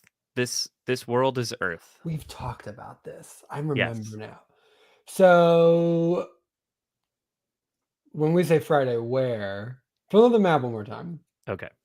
Where's the things that we are watching right now? Okay, so the continent in the top right. Mm-hmm. You see where it says the blight? Is the Dead Sea like our Dead Sea? It's not our Dead Sea. They have another Dead Sea. Yeah. Okay. So between the blight and then the Isle Waste border this like rectangular chunk. Did you draw this? Great job. I did not. I didn't draw it. It's really good. But thank you. I'll take it. Let me show you. I'll pull up the map of where the story takes place. So this, you see where this fits into the world map here? Mm-hmm. Top right. Yeah. So this is the wetlands. This is where most of the story takes place. It's roughly the size of the United States. Okay. So there's like so two rivers. John Chico. The two rivers is like here. Okay. We're talking like Tustin. Sure. Tustin, California. So far we haven't really gone beyond like this area. Okay. Great. I'll stop making you go back over maps that you've shown already again. Oh, that's okay. That's okay. We're here for you. Oh, that's right. I forgot. This stream is just to catch me up on what's going on and explain Wheel of Time to me. Okay, good. Yeah, exactly. So, but you've seen episode 4. I saw the whole thing. You saw the whole thing. And I just want to do what we did last time. I just want to kind of talk through it. Love it. So, like, first, like, what jumped out at you? I just want to see first impulse, first instinct. Okay. I liked getting to meet more of the sword boys and to realize that they're actually not all sword boys. Because my first thought was like, these dudes all train in the sword. But then like, we've got full D&D spread of warrior class options here. We've got dual wielding with axes. We've got bows and arrows. We got exclusively shield boy. Yeah, exclusively Shield Boy. Okay, it is apparently officially the Westlands. Thank you, Dana Liu. Who? Dana Liu Who, which is my favorite Who of all of the Grinch Who's. Okay. What were we talking about? We were talking about that we got good Shield comment Boys, from Dana we got totally Axe threw me Boys. for a loop. In the Westlands. Okay, yeah. There's also an Aja, I guess, can have. Wait, that's not right. An Aes Sedai can have more than one sword boy. Yeah. In her sort of like group. Yeah, if she's a green Aja, she can. Okay, now this is so like the colors of it all is deeply my shit, right? Like that's let's get into it. That's stuff that I'm into. And they didn't explicitly, they sort of went fast over it. So here's what I got, and you tell me how close I am. Okay. So the green ones are the ones that are like specifically prepared to battle like end of world battle stuff. It made it seem like they are the like warriors, not like peacekeeping warriors, like front lines, specifically trained to deal with like, I guess the dark one when he pops back up, or she. That is the their one's kind pronouns of, are. Yeah. So the Ajas, there are 7 Ajas, and what binds them together is a shared mission, a shared purpose. And the green Aja, that is their mission. That is to prepare to be ready for the last battle. What binds what binds the Aes Sedai, all of them together? They just like, we do magic. That's sort of what we have in common. The Aes Sedai are sort of a monastic order of magic using women who all Although train. Not all monastic. They're not all monastic. They train together at the White Tower. They all go through the exact same training. So they start as novices, they become accepted, and it's only when they graduate to the full rank of Aes Sedai that they pick one of the Ajas. They pick a color. So green ones, they fight. They love to do it. It's exciting. It's what they do, baby. That's what they do. The red ones also love to fight. That's also their thing, and that's what they do.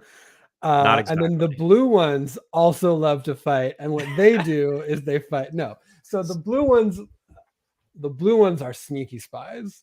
They function a lot like sneaky spies. So all the Aes Sedai do all the things, right? It's not strict divisions. It's just like, what is their focus? Yes. So the blue one's focus is on preparing for the last battle. The green's focus is preparing for the last battle. Right. The red's focus is on finding a men who can channel and gentling them. Oh, they're just the Spanish Inquisition for men doing magic. Yes. That's their whole thing. That's their whole thing. Okay.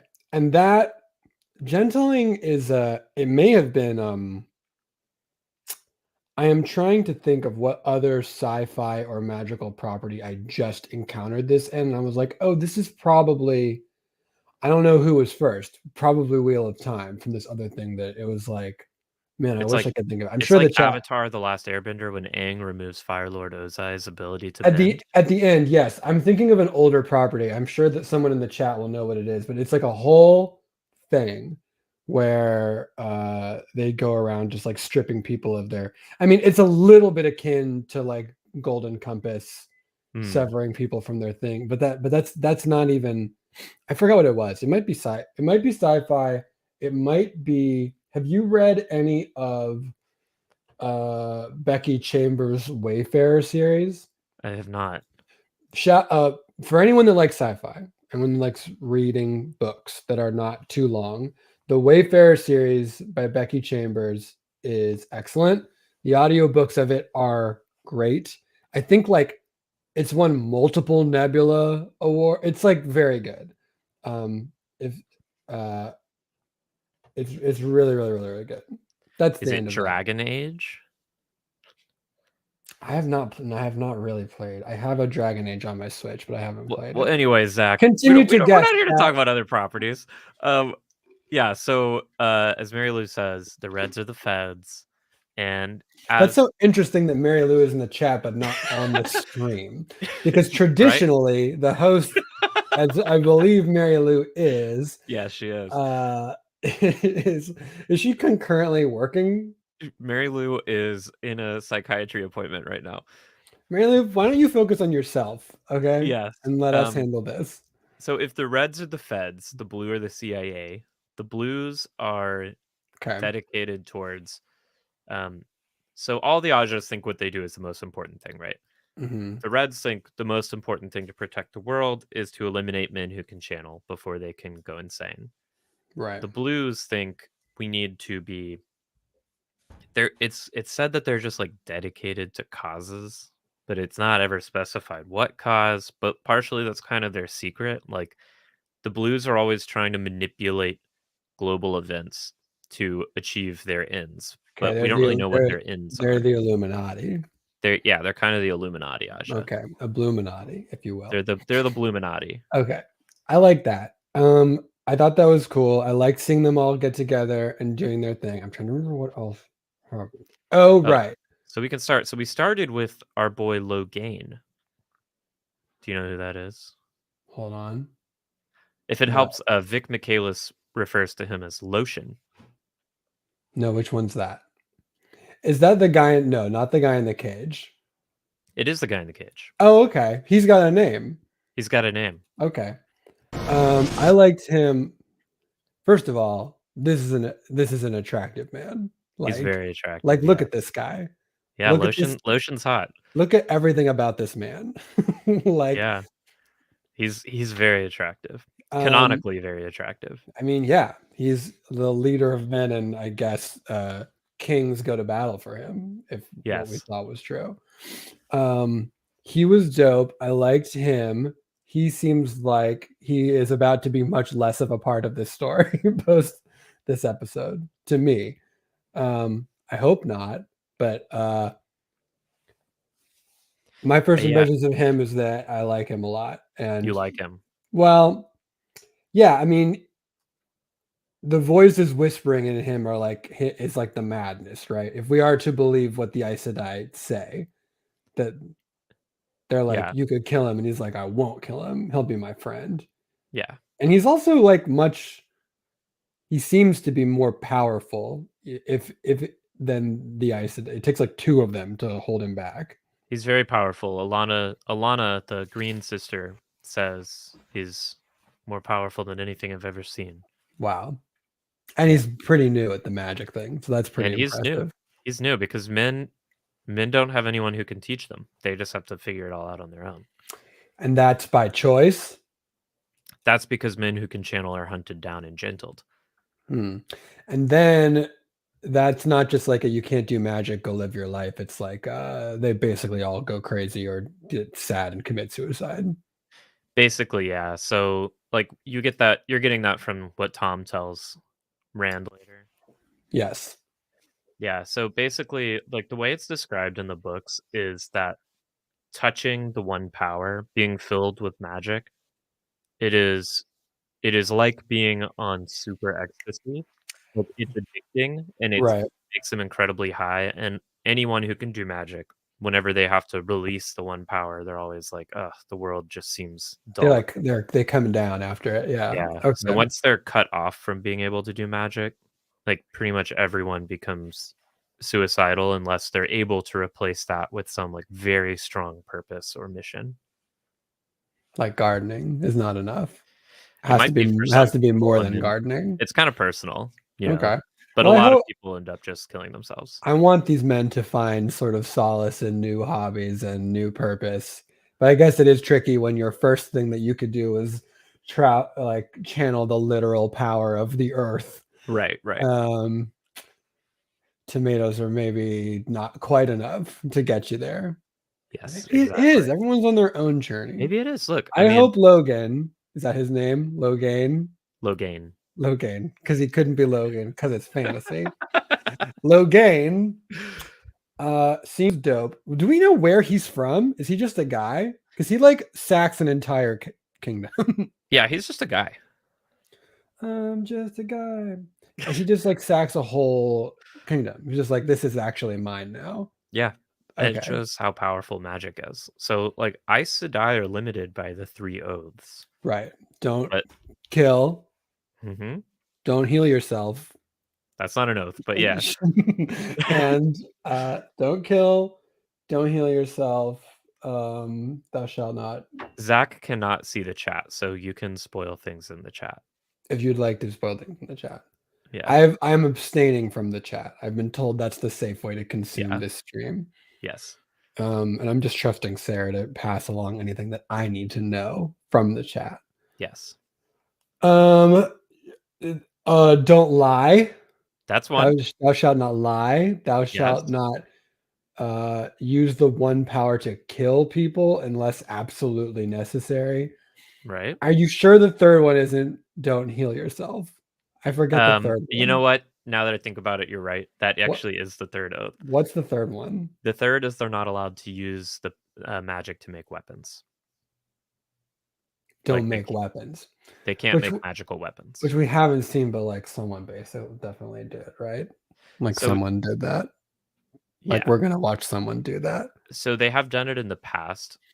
So there are magic weapons that still exist from before hanging that. Around. Now, speaking of, our friend Matt's got a knife he probably should not have. Yeah, so let's talk about our friend Matt. He's got a knife you probably shouldn't have. What are you? Well, because LAN, Local Access Network, told him don't touch anything in this bad shadow city. Yeah, Matt had a LAN party. Like, I just gave away my knife, and here's a knife. I'm going to take it. Right. And then we talked about this last time, but now when he used it in this episode, it was almost like the knife was how he could see the shade. Is that what they're called? Fade. Okay. How he was like this is like a fade hunting knife. I see you. Right. Or whatever. That's what he said. But also, I guess it was sort of unclear as to who killed that family. At first, it's implied like Matt does it, and then it's probably the Fade. You think it's probably the Fade? I think so. Only because first of all, weird way to hold a knife, right? You don't hold your knives like this. I mean, not generally, but I'm also not trained in the way of the bird sword, so I don't know how this is. Maybe this feels like very stylized in a way. Yeah, this feels like the Kermit the Frog style of knife wielding. Enough structure to hold it up, but not enough to hold it all the way up. Yes.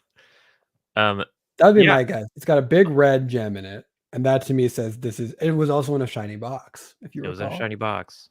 And we don't put normal knives in shiny boxes. We put important knives in shiny boxes. Yeah. So you think the knife is important? Yeah, yes. The show told me that knife is important. Yeah. That the knife is important and cool. What's their friend, the Gleeman, who's like, we call ourselves Gleeman because it's a silly name. Our real name is people that know the truth, and that's dangerous to us. So we're called Gleeman now. Yeah. His name is Tom. Tom is probably.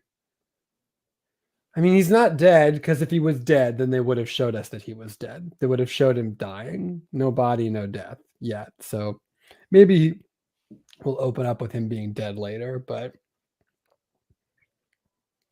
he seems like he might have bird sword training of a sort. Have bird sword training. He's at least, good at those knives. He's good at knives. Is that what he was fighting with? His thing is throwing knives. He's a knife guy. Okay. Knife guy. That's for no one. Only Sarah will know what I'm talking about. Yeah, I like y'all do a bunch of improv warm-up jokes on this stream? No, not really. But... Good. Probably should keep it that way. Yeah. So he's a knife guy. And he throws knives. So I'll be honest with you, Zach. That scene with the family, we encounter a family with the same last name in the books, but the family being killed like that's a show innovation. So I don't actually know. I don't know for sure. Show innovation. Yeah. Yes. I thought the little girl was good. She was like, here, have this doll. This doll always wanted to travel the world. Take it back to your sisters. And that was sweet. That's like your Animal Crossing villager who's the pop star kind. Who's like, let me go. I have to travel the world to be a pop star. And you feel okay about letting them go. So I like that justification for her getting rid of her doll. Yes. We could play Zip Zap Zap, but we could, but we won't. We won't.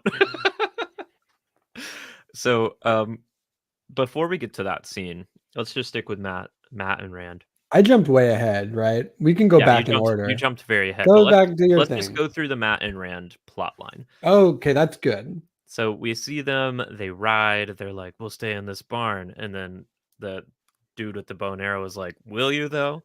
Well, hold on. First, Rand is like, let's tell them we're going to stay in the barn. And everyone's like, that's a terrible idea. And then they're like, we're going to shoot you with arrows. And then Matt's like, we were going to tell you we were going to stay in the barn, or Rand. Yeah. And then that ends up actually being fine. Yeah. And I guess the lesson there is like, honesty is always the best policy. That's right. Honesty is the best policy. And I think it shows, I think it's meant to show, because in the books, they do just go up and like ask them, can we share it? Can we be in the barn? And that's nice. It's nice. But I if someone was going to stay in my barn and like needed to, that's how I wish they would do it. I'd rather know. I'd be more freaked out if I never knew they were there and then discovered later that they had been there. If I was like, oh, if I showed up the next morning and was like, someone slept in this barn last night and they're gone, like that actually doesn't make me feel safer. No, not at all. But I think it's meant to communicate to us like how troubled the land is right now, that these farmers are so paranoid. And how trusting Rand is of humankind, right? Like Tom would say naively so. And I think Matt would probably say naively so too. Like, well, just sneak into this barn. Yeah. And Rand's like, no, we can tell them and it'll be fine. And in this case, he's right. And then they all die. So I guess who is right? Who is right? Well, Rand doesn't die. So no, but the family dies because they stayed in this barn. So that's on his head. That's Rand's. That's all of these. That's our three heroes and our two young heroes and one slightly older hero's fault that these people are dead. So first we join our heroes mucking out the stables. And Tom is like, I can't muck. I've got a glee later. And he's right. I'm going to say, do you have, I mean, it is such a fun reminder that like in these times, because we think of music as just this like sort of, like everyone you know has a guitar and everyone on the planet knows songs and has access to music. And in this world, it's like, what work can you do for me? And Tom's whole thing is like, actually, I know a whole song. I know a whole song and I can sing the whole thing. And people are like, yes, great. That is actually what I want from you. I don't want hours of labor, but if you front to back could do a whole song, that's the same. Yeah. And I wish we still lived in that world, but we don't. And that's okay. Yeah, well, you would have thrived in that world. Spotify. Yeah, I know. Spotify. It's your fault. Before Spotify, you could travel anywhere. Before Spotify, no one knew how to get music. You could. It was mysterious and ethereal. It would fall through your fingers. True. Those are the days. Spotify happened. And Spotify happened back in 1917. So Matt says, I need to take a break. He coughs up some goo. Yes, or does he? Or does he? Because when they it seemed like he was coughing up dream goo. Sorry, I need to think of it. We can't. we certainly can't call it that. Oh, we certainly can. Here, if it helps, Vic calls it the flubber. I mean, that's less sexually explicit than dream goo. So. Yeah. So Matt coughs up the black cum. The black flubber. Oh, okay. All right. That's what you were implying. I mean, implying is, I think, generous. So he coughs up the flubber. The black flubber, flubber X. Yeah. Extreme flubber. Yeah. And then in the next shot, he's like wiping his mouth, but he doesn't have black goo on it. And I wasn't sure if that was because they were like, we're still in the did you barf up a bat, or is that a nightmare phase? Or the actor didn't want to have black goo on his mouth while he did the next scene. Yeah. Both of which are fair. Both are fair. Because having anything on your, I don't know if people know this, but when you are doing a scene with there are some things that are easy to this is sort of not related. Have you ever been filming a thing where they wanted to make you look sweaty? I've never filmed anything. That's not true. That cannot be true. You've Oh, never it's true. filmed anything. Nope. Not even with like friends. Nope. Not even on like an iPhone. Stage only, baby. But anyway. Okay, we're gonna talk later. We need to get this hashtag. I think we all agree. We need to see Sarah on a screen of some kind. Oh, I filmed these things. I filmed live streams. These are recorded. That's all I'm talking about. Well, because like there is fake sweat that they put on your face if they want to make you look like sweaty. It deeply sucks because they have to like keep reapplying it, and it's very sticky. Didn't see it slurk back up into. Is that what happened? Did it like? Oh. This is what I get for watching it during the day on a very nice big TV, but like I feel like that's a high contrast thing that maybe I would have seen if I'd seen it at night. Okay, so the black goo, the dream goo, went back up into it. Yep. Oh, you have it here. Oh yeah, it sure does go back up into his mouth. He throws it up. Yep. And then it comes back up. Mm-hmm. Oh, shoot, removed the wrong thing. It just slurped him. It just slurped right back in. Okay, so he's got that inside of him because he's going mad because of the one power or whatever. Maybe because that's like that seems similar when they gentled help me Logan when they gentled Logan von Lotion. Yeah, that they like all of that power and stuff just went like. Yeah. Also, it's black when it's men. When it's women, it's white. Yeah. So although he had both, because when he was channeling it earlier, like there's that, but there's white in there too. And when you watch it like snaking towards him, it's both. It looks closer to what they. Yeah. See, it's a mix of the two. Yeah. So it's a mix. That's my cool theory. That it's a mix of the two? That it's a mix of the two. The two what? Like good magic and dark magic. That's pretty right. I mean, it seems to imply that there's a way for men to channel it without it being crazy and bad. I'm happy to tell you what's going on there if you like. I don't think it's a spoiler. Well, I don't know. I'll trust your judgment there. Yeah, so they kind of tell you. It's just like they don't want to do a huge exposition dump. Male magic has been tainted by the dark one. Oh, magic is gendered in this world. There's the two genders, and the genders are magic. They're both magic. In the books, yes. The show, I think they're going to be doing some interesting non-binary magic, but yeah, so men channel Saidin, women channel Saidar, and the Dark One was able to taint Saidin before he was shoved back into the hole he came out of. So when men do magic, this is in the show they call it the corruption. In the books, it's referred to as the taint. The taint. So he tainted the source. The magic itself. The magic is. There are two magical sources. Basically, yeah. And they are. I guess we don't know this yet. I assume they'll get into it but they're drawing their magic from two. So it's like places. The way I think about it is there is like one thing that is. I don't want to know how you think. I want to know what's. Here's how I think about it. Well, there it is one power. Okay. The power men and women use is one power.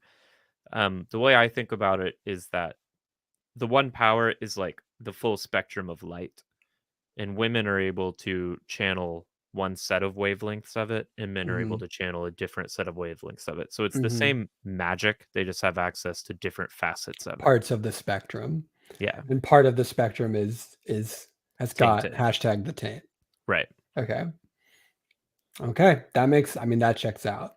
Yeah. So that's what the black is. So we need to either untaint some of the magic.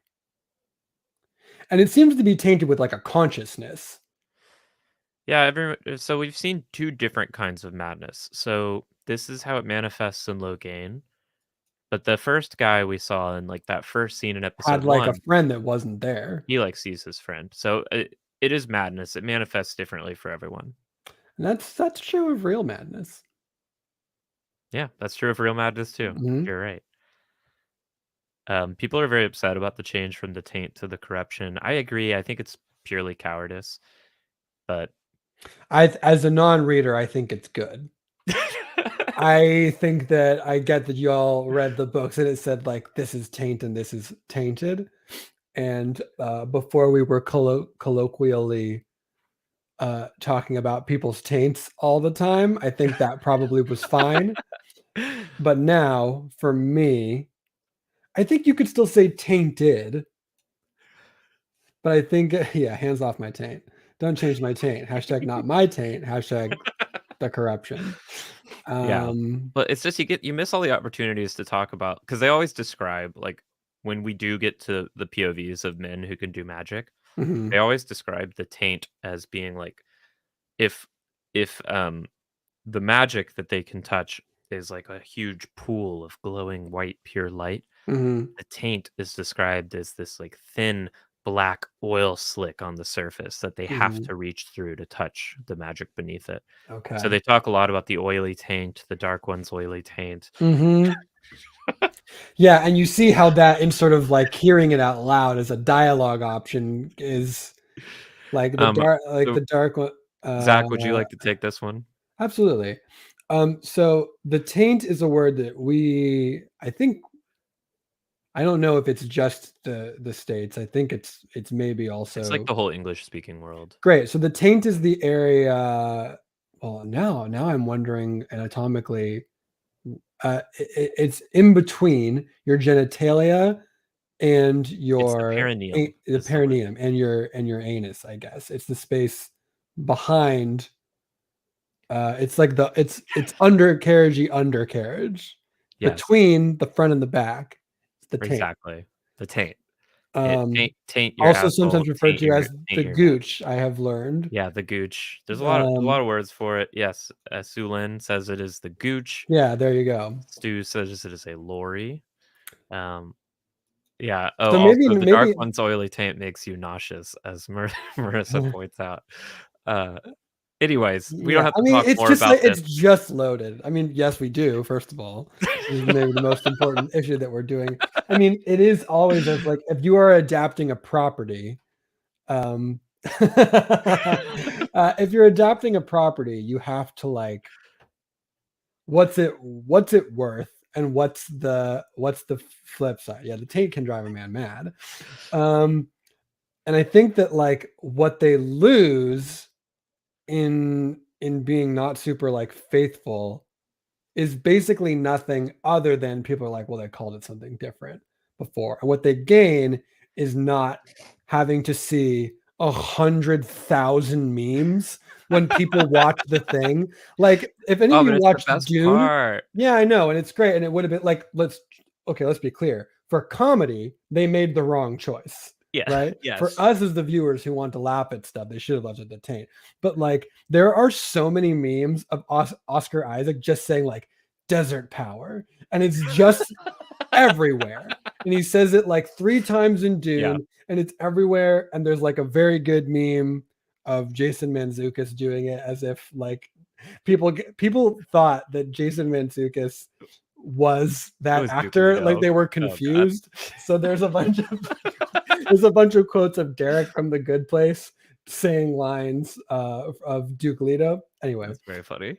But like, if you're who made this show? Amazon. If you're Amazon, you're thinking like, do I want Twitter to be nothing but a bunch of people being like, the dark one's taint. The taint hurt me. The taint made me sick. Like, if you're a PR company, you'd be like, actually, you need to change it to corruption. Right. So they have said lines in the show like it has been tainted. Like they use it as a verb, and we love that, right? But they do call it the corruption. Fine. I know. Look, it doesn't matter. No, of course not. But we do miss it. We miss the taint. Look, on this pod, on Maidens of the Spear, we're hashtag Team Taint. We're hashtag Team Taint, and that's okay. But so back to Matt. He coughs up the black goo. So is your theory that black goo is the same as the black stuff on Logain's channeling? I'm trying to think of where else we've seen it. It feels like Rand had it when he barfed up bats. There was like some of it involved, but I don't really know. Visually, it isn't super distinct from the stuff that Logain is. Well, I guess it's goopier, right? It's pretty goopy. But I feel like, have we seen versions of all of the original 4 having that? No. What is her name? Not Egwene. Is that right? Egwene. Egwene. I feel like we haven't seen any goopy nonsense from her. Right. Rand, yes? I mean, do you want me to confirm or deny? Or is it just Matt? I'm trying to remember. I remember Matt ran through up a bat, right? Definitely. What's Wolf boy's name? Perrin has to have wolf visions and has like a poison cut. But is only Matt throwing up stuff? Okay, this is something for me to think about. I don't need you to confirm nor deny. You got to churn over that. Think about it. Tom seems to think that Matt is exhibiting things that Rand is not. If we are to believe the like legend, all of them are touching the one power, or at least capable of touching the one power, or at least a danger of being the person who has access to the one power. That the last one is accurate, yes. Okay. Lot of interesting. Yeah. It's interesting.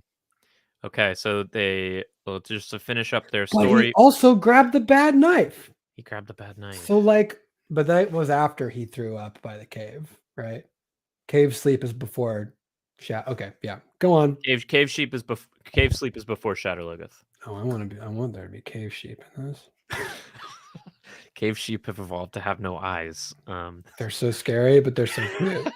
They're so fluffy. They're so fluffy, the fluffiest. So they Matt has that conversation with the little girl, which you touched on. It's very sweet. The girl gives Cave Sheep Aja. The girl gives him her doll. Do you remember the doll's name? Jennifer. Yeah, that's right. So the girl gives him Jennifer. And what's the doll's name? Brigitte. I'm honestly not far off. You're not that far off. I'm also not remotely close. In the world of like Brigitte is the Jennifer of the Wheel of Time. Mm-hmm. Yeah. Everyone's saying it. Exactly. And then we see dead family. Dead fam. Hashtag dead fam. Very sad. Hashtag very sad dead girls on the ground. And then we get Matt with the knife being like, I see you. And we see Tom fighting the Fade. Do you have any questions or predictions about this plot line going forward? Matt is becoming increasingly dangerous, whether because of the knife or because of the black goop, dream goop, hashtag dream goop, or all of it, all of the above. I think that Tom is about to be at least temporarily out of the picture. Was it really? The dog that Moraine had as a novice is Ginny. Is that true? Yeah, that's true. Oh my God. Okay. Also, they made a lot of, we'll get to that, but like, I was made to feel like the dog was an important plot point. She's like, it wasn't my dog. It's like, it was your dog. It wasn't your bed. It's like, no, novices are not allowed to have dogs. And in my notes, I'm being like, okay. So if the murderer has a dog, then the murderer is not a novice. Not a novice. Because novices don't get to have dogs. This is true. Good. So you have said Tom is not dead. You predicted that. I don't think so. No body, no death. No body, no death. He might be dead, but I don't think so. Okay. Let's talk about Perrin and Egwene. So we're with the Tuatha, the traveling people. I'm having crazy allergies. I apologize for needing to. That's quite all right. All that stuff. How did you feel about the Tuatha subplot? Are those? Oh, those are the traveling folk. The traveling folk. I like them. I will say, when it cut back to them, I was like, don't care, because there was like all of the action in this episode was at the Aes Sedai camp, right? Yes. Why is Mary Lou putting phone numbers? It's 8675309. It's Jenny. 8675309. Am I supposed to know what that is? It's Jenny. It's the number for Jenny from that song. What song? 8675309.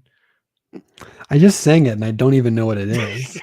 It's like in my brain as like defragmented knowledge. Yeah. It's not applicable. I can't use it. I just have it in there. Yeah. I like these guys. I think they're good guys. They're like the weird little. They're like pacifists. I find their hair still problematic, but that's just me. It's fine. It's fine. It's fine. It's fine. It's fine. It's fine. What did you think of the conversation Perrin had with Isla, who's the older woman? Oh yeah, when she was like, "What?" I thought, "What better revenge against violence can there be than peace?" was a good line that I assume is in the books at some point. And if it's not, those lines are in the books. Great job, screenwriters. Like, yeah, that's good TV.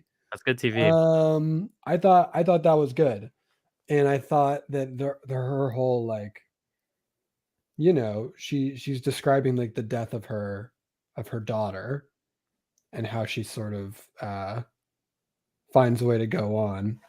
I do find the sort of, regardless of people's individual, I don't want to say religions, but like what's the word? Beliefs. Everyone seems to believe in the wheel. Everyone seems to believe that souls get sort of at some point put back in to the rotation.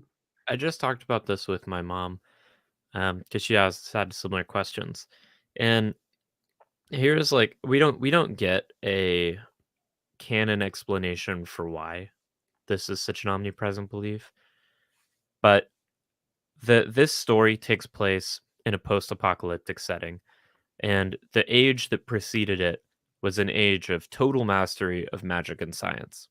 So they like fully understood everything. And I think in that age they made these discoveries in that understanding became so commonplace that even now 3000 years post apocalypse everyone still like knows this. Oh. See, in my head, that's sort of like this is a thing that we're taking based on faith. No one knows if it's actually real or not. There's no actual evidence for it, but it is the presiding afterlife belief in this world. It's like heaven. Right. It's like and it is on faith, but that's just my explanation for why is it so widespread. Yeah, I don't really see many other belief systems. Right, but it's a holdover and everyone thinks it, so there must have been something in like the previous society that like leaked through and trickled down.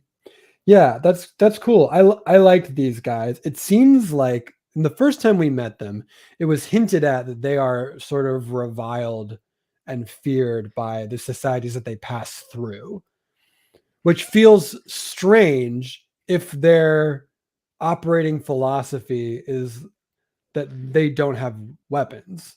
Yeah, I would say they are reviled. They're not feared. They're not trusted because they're no matter where they are, they're always foreigners because they're nomadic people. Sure. And But they were like explicitly called like thieves, like we'll steal your, and kidnappers will like steal your children.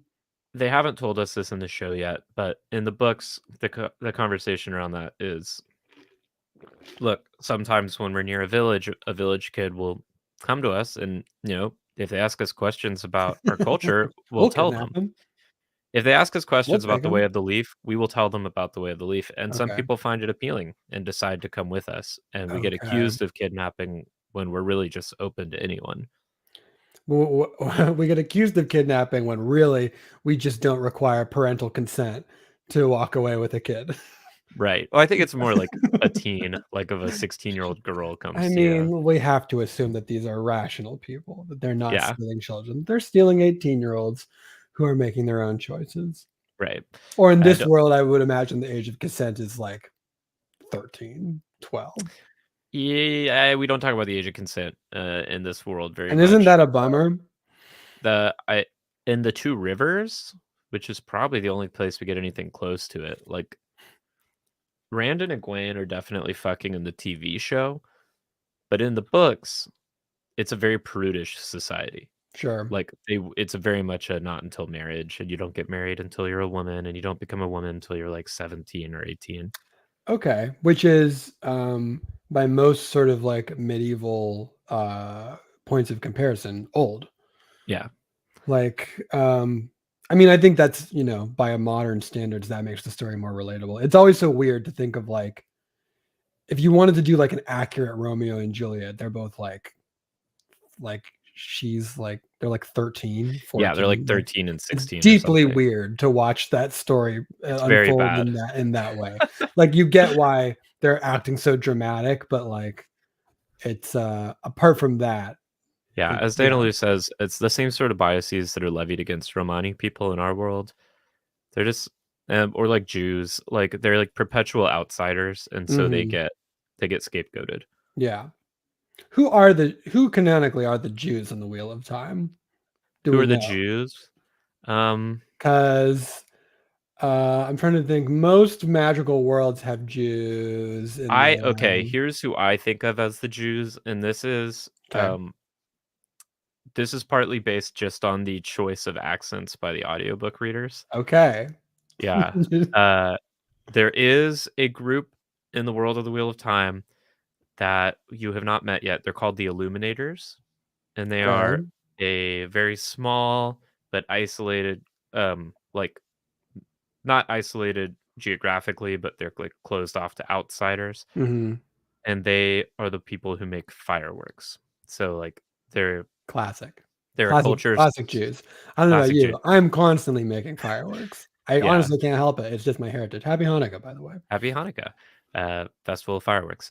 But they have all these cultural traditions, and you have to be like born into it. And yeah, they feel like the Jews to me. There is no there's no anti-Semitic Jew stand-in that I can think of, a la goblins in Harry Potter. Isn't that a wonderful fantasy world? The goblins in Harry Potter, it's like they're extremely anti-Semitic. I mean, I was like a Harry Potter apologist for the longest time, unfortunately long, but like never, let me clarify, never a J.K. Rowling apologist, only a Harry Potter apologist. But like, if you go back and reading the descriptions of the goblins initially, it's so bad. But like, they're all bad. There's like one Asian character, and her name is Cho Chang. It's not it's great. Awful. It's we could have done a little more work, research. And we should have sort of seen, I mean, this is not what this podcast is about. This isn't even a podcast, actually. It's a stream. And with that, back to you, Sarah. I have lost control of this train. Some other people are suggesting the Tuathan are kind of Jew stand-ins a little bit, but they're more directly like Romani and Irish and Scottish traveling folk. Yes, of which there are also Romani Jews, by the way. Yeah. But yes. And then we also have a group of people called the Aiel, which is, I don't personally see them as a Jew analog, but they are. I can't wait to take clips of this stream out of context. Yeah. But hey, that's what I'm learning is like, keep your eyes peeled, because if you're looking for Jews in this story, you might find some. If you need to find Jews, I'm sure you'll be able to find some Jews. The way that Padden Fane is described, he is the peddler who comes into the Two Rivers at the beginning. The bad guy. The bad guy. The guy who did a classic villain evil walk backwards into the shadows as stuff went down. Yes, and he has been cast with a black actor in this show. So I don't think he reads as Jew, even though there, of course, there are black Jews. But in the books, it would not be my first thought. Would be not. In the books, he is described when he comes in as like he's kind of like a small, scrawny, suspicious guy who's described as having a large nose, and I'm like, all right, this peddler is the Jew. Okay. Yeah. But, well, when your only tool is a hammer, every problem is a nail. I was gonna say that, and then I thought about how that sentence would sound, and then I didn't, and then you did. So to quote you directly, Zach, every problem is the Jews. Problem is yes. we need to. And this is the point. Yeah. This is the point in the stream where we clarify that Zach and I are both Jewish. Yeah. If you didn't sort of get that from the way that we were talking about this and didn't immediately abandon the stream, you may want to sort of inspect your life choices a little bit more closely. But there are no direct one-to-one cultural I groups, didn't really. think there were. Hello, medicated Aja. Congratulations to me. I got my drugs after waiting for 45 minutes. The appointment was 4 minutes. Love it. So ain't that the way? But Mary Lou, you've been watching, so you're with us. Yes, I'm with. I do want to talk now about kind of the main storyline, the episode. The Aes Sedai camp, Logain, Lan, Nynaeve, Moraine, shielding. So we start out, we got Nynaeve like looking over the camp, and all the Aes Sedai are like, oh damn, who's she? And she's like, I'm not telling you anything. I keep it very close to the vest. That also, you don't know how old I am. And then yes, luckily Eves understood we were both Jews. Yes. Good, because I hope no one left. I hope no one was like, oh shit, this is that kind of stream. Yeah, this is our anti-Semitic Wheel of Time fan cast. Yes. I'm sorry. This is all my influence. You would never have done this without me. That's quite all right. I'm gonna tank this show. And then so she talks to Leandrin, the Red Sister, who is kind of throwing some shade at Moraine. And then Nynaeve is like, that woman's a snake. That one's a snake. And then she talks to Lan, and Lan is like, come chill with the sword boys. We're cool. And they are, around by the way. Fire. Aren't they? Did you watch them chill around the fire? They're deeply cool. They're deeply very cool. First of all, they're all... Look at these boys. Super hot. These two are in love. Deeply. These two are in love. And there's a... Deeply. And that's cute. And they're probably also in love with him. And they're all in love with her. Yeah. They're in love with her. Like, everyone's just in love and cute. Lan is actually, like, funny. Like, what? Yeah. Like, he's funny? But you know, every reread, I'm like, Lan is funny. Lan is funny. When he wants to be, he's funny. And these two are in love. I love Nynaeve. About to be a hard day for Axe Boy. I love Nynaeve being like, these three don't. I just love that his reaction there. I want a gif of it. I know, he just laughs at her. He's like, you have no idea how much they do. they do almost nothing else. They almost nothing, as if it were their job. As if it were their job. I just love it. Yeah, Nynaeve has to process that one. They don't do that in the Two Rivers, not publicly. Yeah. So, Wheel Chazil, Maidens of the Connor L, Maidens of the Spear, where we have a really questionable discussion on anti-Semitism. No, we don't. We have a perfectly understandable conversation about anti-Semitism, provided you understand that two of the people talking are Jews. Artica says, given some of the reactions from the fan base to changes that the show's made, I'm 100% sure you can find an anti-Semitic woke podcast. That's probably true. Yeah. Well, we don't need to go digging for it. It's out there. It's fine. Yeah. We did love the horniness of the episode. I love the gayness of the episode. So horny. Loved it. Very horny, very gay. It's great. Very gay. Loved it. Yeah.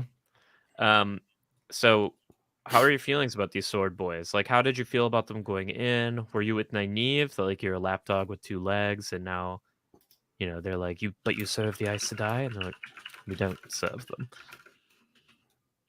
I mean, you know how I feel about these boys. These are my boys. These are your boys. So in your mind, Zach, are these the bird sword warriors?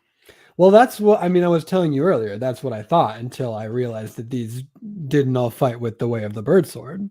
Right. No, one of them has the twin hand axe. Right. Things. So this is hard for me to admit, but they might not be called the bird sword warriors. That might Don't say that. Don't say that. Never say that. It might be too limiting as like a category. Zach. they might. Well, hold on. They might be the bird. They might be the bird weapon guys. The bird weapon warriors. The bird weapon boys. The bird weapon boys. Do they all have to be boys to use a bird weapon? I don't know. It feels like, I mean, in my world, I would say no. But in this world, they're like, ladies get magic and boys get swords. So like, and I don't like that. But that seems to be the sort of mythology of this world. That I will say it's possible. I would say you might be onto something. Okay. Well, I want them to have more bird swords, but I will accept bird axes and bird bows and bird shields. Did you see birds on the axes? I didn't see birds anywhere else. So maybe it's just bird swords, which is deep in my heart. You know what I want to be true. Listen, I'm just saying, trust your eyes. Well, here's my question. Have we gotten a close-up on land sword? I will tell you, Zach, canonically, I can confirm land sword does not have a bird on it. That's what I have a figured. bird. Okay, now this is good for me to know because it means that the bird sword warriors are out there. The truth is out there. We just need to find them. And We haven't found them yet. These guys are not the bird sword warriors. And Zach, I'm going to tell you this because the show hasn't told you. I think they should have by now. So I'm going to tell you. The birds are only on swords. The birds are only on swords. That's what we want. Yeah, we want you to know what is true and also what is right and what you want to hear. Only bird swords. Only bird swords. Birds on swords only. Hashtag birds on swords only. That's our main hashtag for this channel.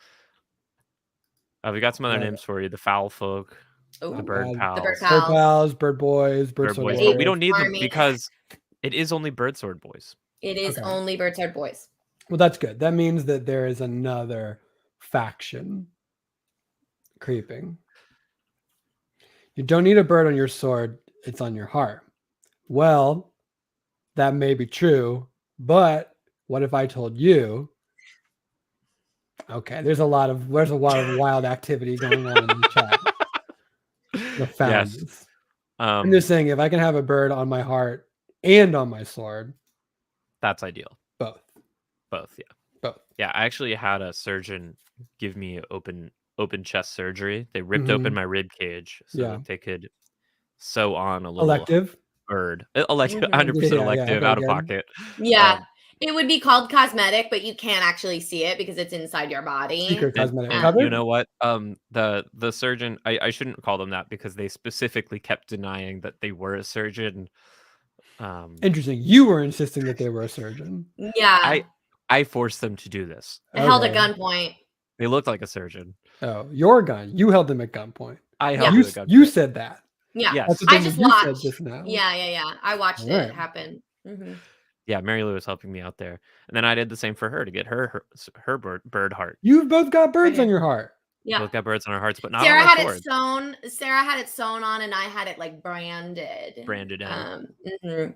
On your heart. On my heart. Okay.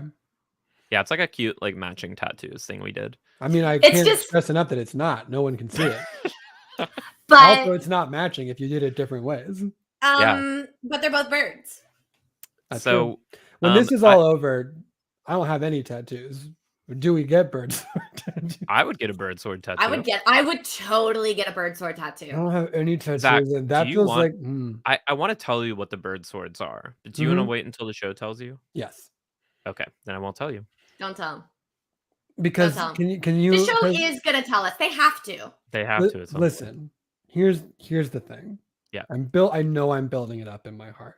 It's okay for like it is a real thing. I'm sure it is. Yeah. I'm excited. But I want to be your eyes for how it feels to not know for this. Because like in the books, they may have said it already at this point, or maybe not. The books you would have known by now. Okay, so that means that the show is making a conscious decision to withhold that information for some reason. Yeah. And so like if I don't know, then we'll know how effective and what the point of that was. Good point, Zach. Excellent and I've made a theory in previous streams. I'm not going to say what the theory is because it's a spoiler for Zach, but viewers will know. You think someone we haven't met is going to have an important story time with Stranger Man or Woman? No. Great, got it. Well, I'll tell you my theory, Zach. I thought Tom was going to tell us about them, but Tom did not. So my theory was wrong. Time to know. My theory is we'll find out what the bird sword is at an important moment. Oh, right. Yeah. I love that. I know your theory. You know my theory. I know your theory. Telling eyes. What if the show doesn't tell the audience? Then why did the show zoom in on the Zoom bird? in on and That's what I pause wanna for like know. 3 full seconds. Is there a world in which they could take it out and still have the story make sense? Sure. Yeah. But it would be lame if they did that. Okay. Yeah. There's a lot of things they could take out. Yeah, there's some good theories in chat that I'm not going to bring up because they're a little spoilery.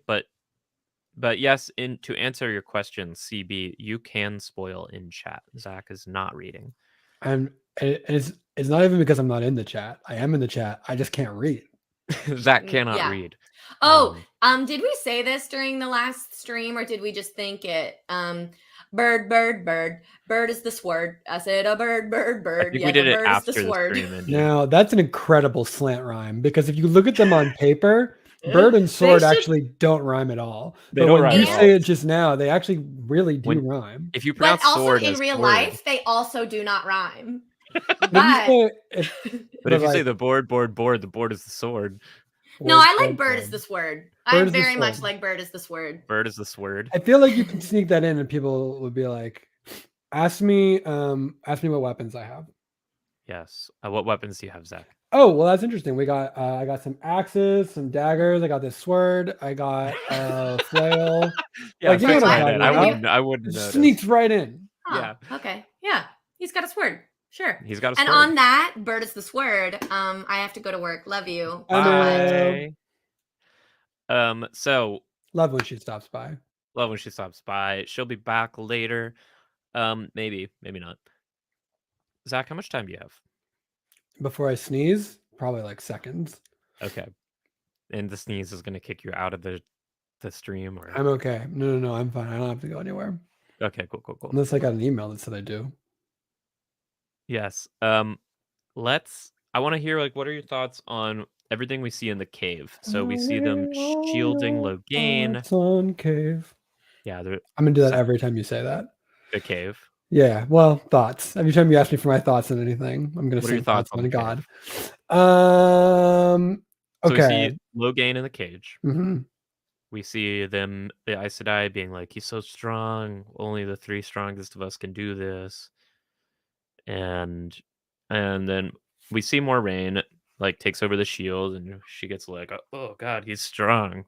Really let us know this guy is strong. Yeah, he's good at magic, or if not good at it, just he's a charged boy. He's a real Naruto. He doesn't know what to do with it, but he's got a bunch of magic. Yeah, and that's actually a good point. I want to clarify for you. This isn't like a D&D wizard situation where your strength is based on how long you've studied and your knowledge. Oh no, it's sorcerers. It's sorcerers hardcore. I understand. Yeah. I liked the rest of the stream as a musical. Stu Voter, that is a difficult ask. You're talking to the right people, but the wrong context. We're so tired. We're very tired. We don't have a pianist with us.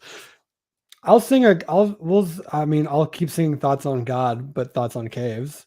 Yeah. But later. I'll sing when the mood strikes. But thank you for asking. I thought this cave was cool. I like to watch the Aes Sedai talk to each other. I thought all of the actresses were very good.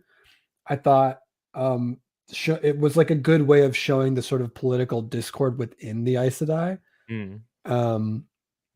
To have them here and have some of them are in the tent. Some of them are not allowed in the tent. Some of them opt out of being in the tent. Sword boys and axe boys sort of hang out together. They did a lot of visual storytelling of the way that these groups interact with each other, which I thought was good and useful. It did seem like when the new pretender to the dragon forces attacked, the way that they sort of pushed back, it seemed like one of the green ones, whose name I don't remember, had a spell that was just I couldn't really tell what it was doing. It was leaves popped up and people went flying. Yeah, it was just a magic blast, I guess. It was a little blast. It was a little just blast. Which is to say that despite from other than what you have explicitly told me before I watched any of this series, it is still a little bit hard for me to tell what they're actually doing when they are using magic most of the time. Yeah. Like I feel like Moraine in the beginning, is that her name? Moraine, yeah. Hell yeah, got it in one. It was like pulling down lightning from the sky and then throwing it at people. Sometimes fire, sometimes bricks from houses, sometimes the ground. The rules are like a little unclear yet, and I just like because then you know the fantasy nerd in me would love to hear more about that. It probably is not everyone's cup of tea for a television show, so maybe that just means I got to go back and read books later. Well, I got some good news for you, Zach. This is a very hard magic system. Great, love it. We'd love to hear it. There are lots of rules, and as some of our younger characters begin to learn how to do magic, our Egwenes, our Nynaeves, and they start going through Aes Sedai training, potentially, the rules will be explained. They will be explained. That's how I would do it too. If I was writing a series, I would let us be confused as they're confused, and then let them learn as we learn, and let them be our eyes into the series. Exactly. Did you come up with that idea of how to? Yeah, I'm the first person tell a story that said that. This idea that one character can be our eyes in and is a stand-in for the audience and what we're learning, it's huge. I think it's going to revolutionize the way we tell stories visually. That's wild. I just have every character already know everything and never feel the need to explain it to Well, that's what I did for the longest time, but it turns out that's confusing. They were, I thought these casings were good. When it comes to like, it seems to they are hinting at the end of it. Nynaeve, is that the name of the wisdom? Yeah. Now, this confused me a little bit because Moraine says to Logain, the real power when you see it will appear as like the sun, and you are just like a glimmer or whatever. Yeah, pinprick, I think she's. And then he sees her doing magic, and he's like the sun. And they spent this whole episode being like 5 of them, but there's only 4. But 5? But who's the 5th? But at the beginning of the show, they made it seem like Nynaeve is older than Egwene. And they also made it seem like the dragon has to be of this age, has to be 20 years old. Yeah. So she can't be the 5th. I'm happy to address this if you'd like. Should it? You have to do that. I don't know the answer to. So I will address it by telling you what you've seen in the show. Okay. After Moraine first meets Logain and realizes like, holy shit, that guy's strong. Mm-hmm. And then Landon talks to her in the tent. She expresses some doubts. She's like, wow, he's really strong. And Lan is like, he's not the right age.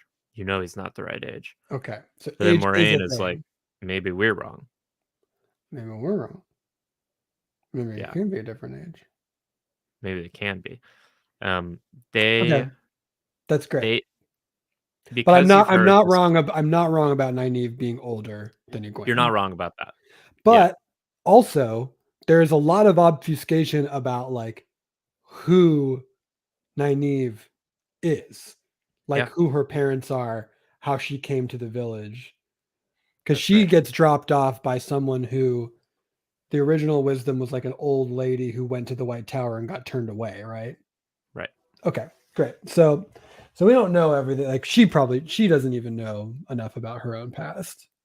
If you are curious, I'm being informed in the chat. So Amazon has also produced a series of explainer, like animated short film explainer videos where they go into the... Which assumedly will be things that I are not going to address on the show. Otherwise, why'd they put them in these other videos? Maybe, or they just like answer questions like yours earlier. So there are these videos that talk about how the magic works in more depth, apparently. I'm not going to watch those because the thing I said before, which is like, I'm interested to see how this series doles it out. Yeah, I agree. I think it's kind of cheating, personally. To have BondCon bonus content that I have to seek out that you don't put in the show. Amazon, you're not a network. Make it as long as you need to make it to explain it. Right. You don't have ad breaks. You don't have ad breaks. It doesn't have to be 54 minutes an episode. Anyway, I'm currently working on a project for Amazon. Let me say, we love Amazon. There's no problems with Amazon. So Amazon's... to quote you, Zach Reno, you hate Amazon Prime Studios. No, I love Amazon Prime, and I think that they should union bust. And that's what are your thoughts on Jeff Bezos? It's not. He's our fearless leader, and it's Blue good. Origin's good use of money. It's good. We should be going to space. Earth is so last week. We need to be putting more money into going to space. Yeah. It's more important than fixing the water in Detroit. It's more important than food shortages and housing shortages. I think I'm very clear on where I stand. And you know what? As someone who does not currently work for Amazon, but would not turn down a contract if offered. Let me clarify. Do not work for Amazon. I've been offered. Amazon has bought a project. I'm sorry. I thought you were Jeff Bezos. Well, if that were true, I would not be here, sir. You would not have invited me. That's true. I would not have invited you. Episode 4 was 62 minutes. So you're right, Boggy. Yeah, I think Moraine is just second guessing herself. Like, she encountered Logain. She's like, holy shit, this guy's stronger than anyone. How could you not be the dragon? I think is probably what she was thinking. She also almost died because she gave a horse too much power. She also almost died because she gave a horse too much power. She was like, this horse needs to be strong. Oops, I'm unconscious for days. Right. Yeah. So there may have been something else that happened in the middle, but that's how I remember it. I'm pretty sure that's all that happened. She just accidentally gave all her power to the horse. And also, by the way, though, I thought what a great character moment when it's like, yeah, she gave power to the horse.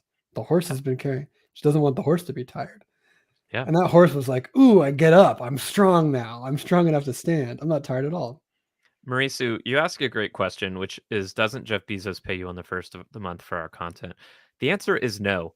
However, Jeff Bezos could if Jeff joined our Patreon, Maidens of the Sphere, at patreon.com. And you too can be like Jeff and support our content on Patreon. Or actually, don't be like Jeff. Don't be like Jeff in most ways, but do be like Jeff in this way. Except Jeff doesn't. Jeff isn't even one of our Patreon supporters. You can be better than Jeff. You could be better than Jeff. You know what? You're not better than Jeff until you prove that you're better than Jeff. Yeah, you're not better than Jeff Bezos unless you give to us on Patreon. So you can find it patreon.com/maidensofthesphere. Oh, also, if you're watching this and you're not subscribed to our YouTube channel, please subscribe. Okay. Yeah, that one's free. What are you doing? That one's free. Click the button, you madman. This is such a subtle plug. Thank you, Deadsy. We are nothing if not subtle on Maidens. Doesn't need to be subtle plugs. Support the things you like with your money if you have it. With your money if you have it, and if you don't have the money, subscribe. That's okay. It's free. You can subscribe on YouTube. I don't have a dog in this fight. I don't get the money or the subscriptions. Do it. Do it. Just on here cowards. For free. Click the button. What are you afraid of? All right, Zach. Become a bird sword warrior. Become a bird sword warrior. Give it to us on Patreon. Oh, also, you can become a bird sword warrior by joining our Maidens of the Spear Discord, and that's also totally free. Free. What are you doing? And you can actually become a bird sword warrior. That is one of the roles.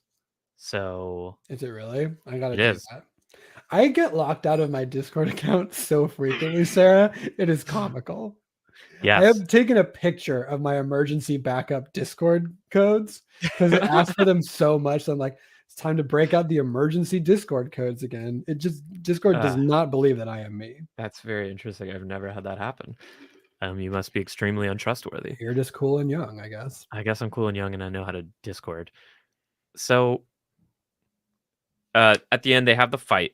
The people attack. We see the Aes Sedai fight. You're like, this is confusing. There's some practical pyrotechnics, but I don't understand magically what's happening. First, it seems like they're really losing, and then it appears they are really not losing at all. Yeah.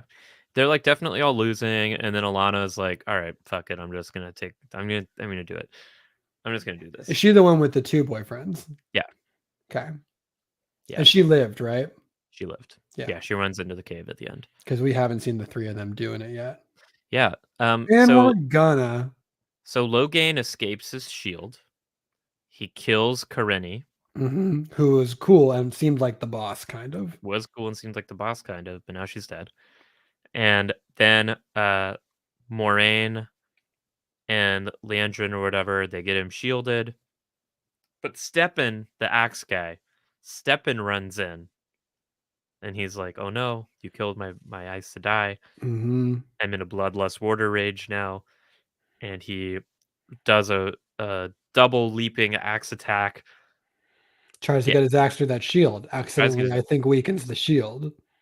Yeah, well, I think so I'll say shields work differently in the show than they do in the books. In the books, if I'm shielding you, I'm cutting off your ability to access the magic at all.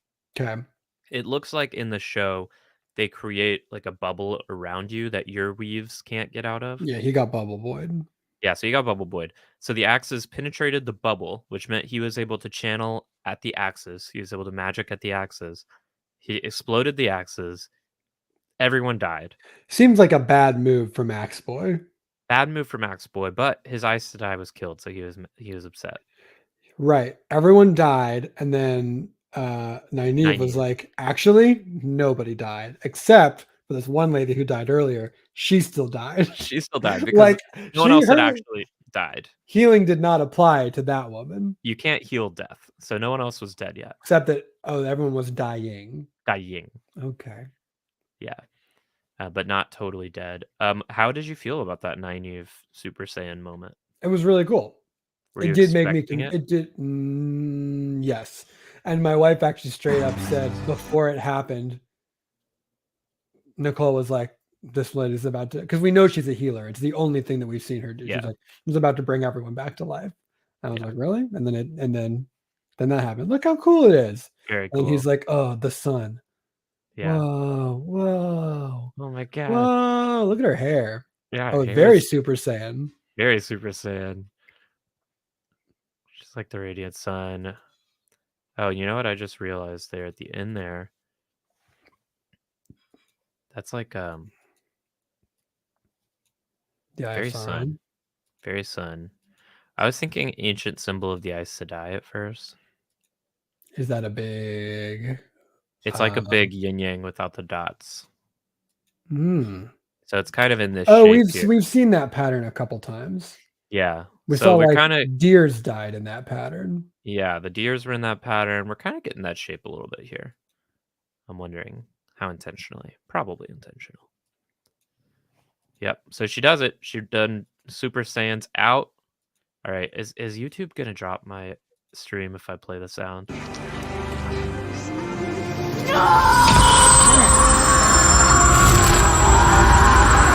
Is that really loud for you? I mean, yes, but that's okay.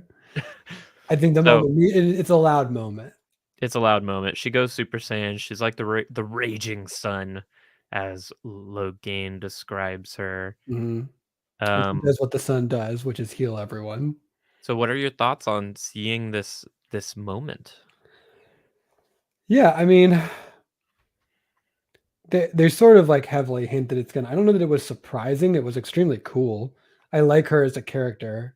Yeah. It's nice to know that she is sort of written off in the first episode as not a major character, and then like the more time we've got, like as soon as she pops back up outside of the shadow building, it seems like they're like, no, she's in it. We're gonna see more of her. She's in this one. Yeah, that's not an interesting take. I liked it. I mean, it's cool. I obviously, like, I knew she was a magic girl, but I was still caught off guard by this scene. So this whole thing, this whole time when the camp with captured Logain, none of this is in the books. Oh. So in the books, Logain is captured by some Aes Sedai and brought back to Tarvalen, but like we don't spend, none of our characters are there. Moraine's not there. What's none Tarvalen? Tarvalen is the city. It's like the Vatican City for the. Oh, they get him to the White Tower. They get him there. Well, this doesn't happen at all. Then this is brand new. This doesn't happen at all. We don't see any of this. What did you think of this? I thought it was an interesting scene. I thought it did a good job of establishing, as you said earlier, like the internal politics of the Aes Sedai. I liked getting to spend a little bit of time with Logain. I like getting to see Logain as a vessel for the viewer, for you, the new viewer, to get some exposure to like the madness and the corruption and what that looks like. And because in the books we have all these POVs, so we know that people are terrified of men who can channel, like so scared of them. Right. it's harder to show that without hearing the thoughts. So I like this little interlude as a way of giving us that information of like why you should be scared of this as a Right. phenomenon. Because with absolutely no training, they can overwhelm like 3 of the most powerful Aes Sedai. Yeah. They're just big walking sticks of dynamite. Right. Exactly. And sometimes they probably have good motives, and sometimes they are bent on conquest, which seems Yeah. more fairly than not. There's a morally strange thing. If the sort of understood end point of gentling someone is that it never ends well, then like how much of a mercy is it to do this and not kill them? Although I guess you were saying sometimes it actually does end okay. Usually it ends like Tom's nephew. Okay. A lot of Aes Sedai in the books have that debate where they're like, you might as well just kill him. Like it's Right. more merciful to kill him. But Mm, Aes Sedai aren't allowed to kill with the one power, but they are allowed to gentle you. There's no oath right. against it. Okay. So that's what they do. Got it. And I think it's like purely for psychologically for the Aes Sedai to be like, we're not executioners. We're like, he can go on and do whatever he wants. Like, Yes. And I think that is the side of the argument that, I mean, like, if you're gonna do it, right. No, I'm with you. I am more of the argument of don't kill them then. Yeah. Yeah. Yeah. I really enjoyed the scene. I knew, like, because I know Lan doesn't die here. You were like, something is coming. And Something's I'm gonna like, okay, happen. Nynaeve is gonna heal him here. I was surprised by the extent. I was surprised You by the healed way they everybody. showed it, the Yeah. explosion, the AoE healing. Like, Thank you for calling it what it is, which is area of effect healing. Yeah. She casts a big level 4 AoE. She gets a big level 4 AoE healing spell. It takes all of her spell slots. It's the only one she gets, and then she Yeah. collapses from exhaustion. Yeah, exactly. Because of course she does. Now, all of the healing is like just an Aes Sedai art, right? Like there are people that specialize in it, but Yeah. there are green Ajas that can do it, and blue Ajas can do it. So no matter what Aja you're in, you all know the same weaves. Okay. Weaves are spells. Yes. And each Aja, like an Aja might have 1 or 2 secret weaves they don't share with the other Ajas, but healing is one of the things you have to learn to become an Aes Sedai. So if you're a yellow sister, the yellow Aja, their whole mission is healing, so they're very good at it. And Aes Sedai can have different talents for different things. So it's like canon in the books, Moraine happens to be exceptionally gifted at healing, even though she's a blue Aja. Because you get to choose which one you want to join. Yeah. Okay. That's interesting.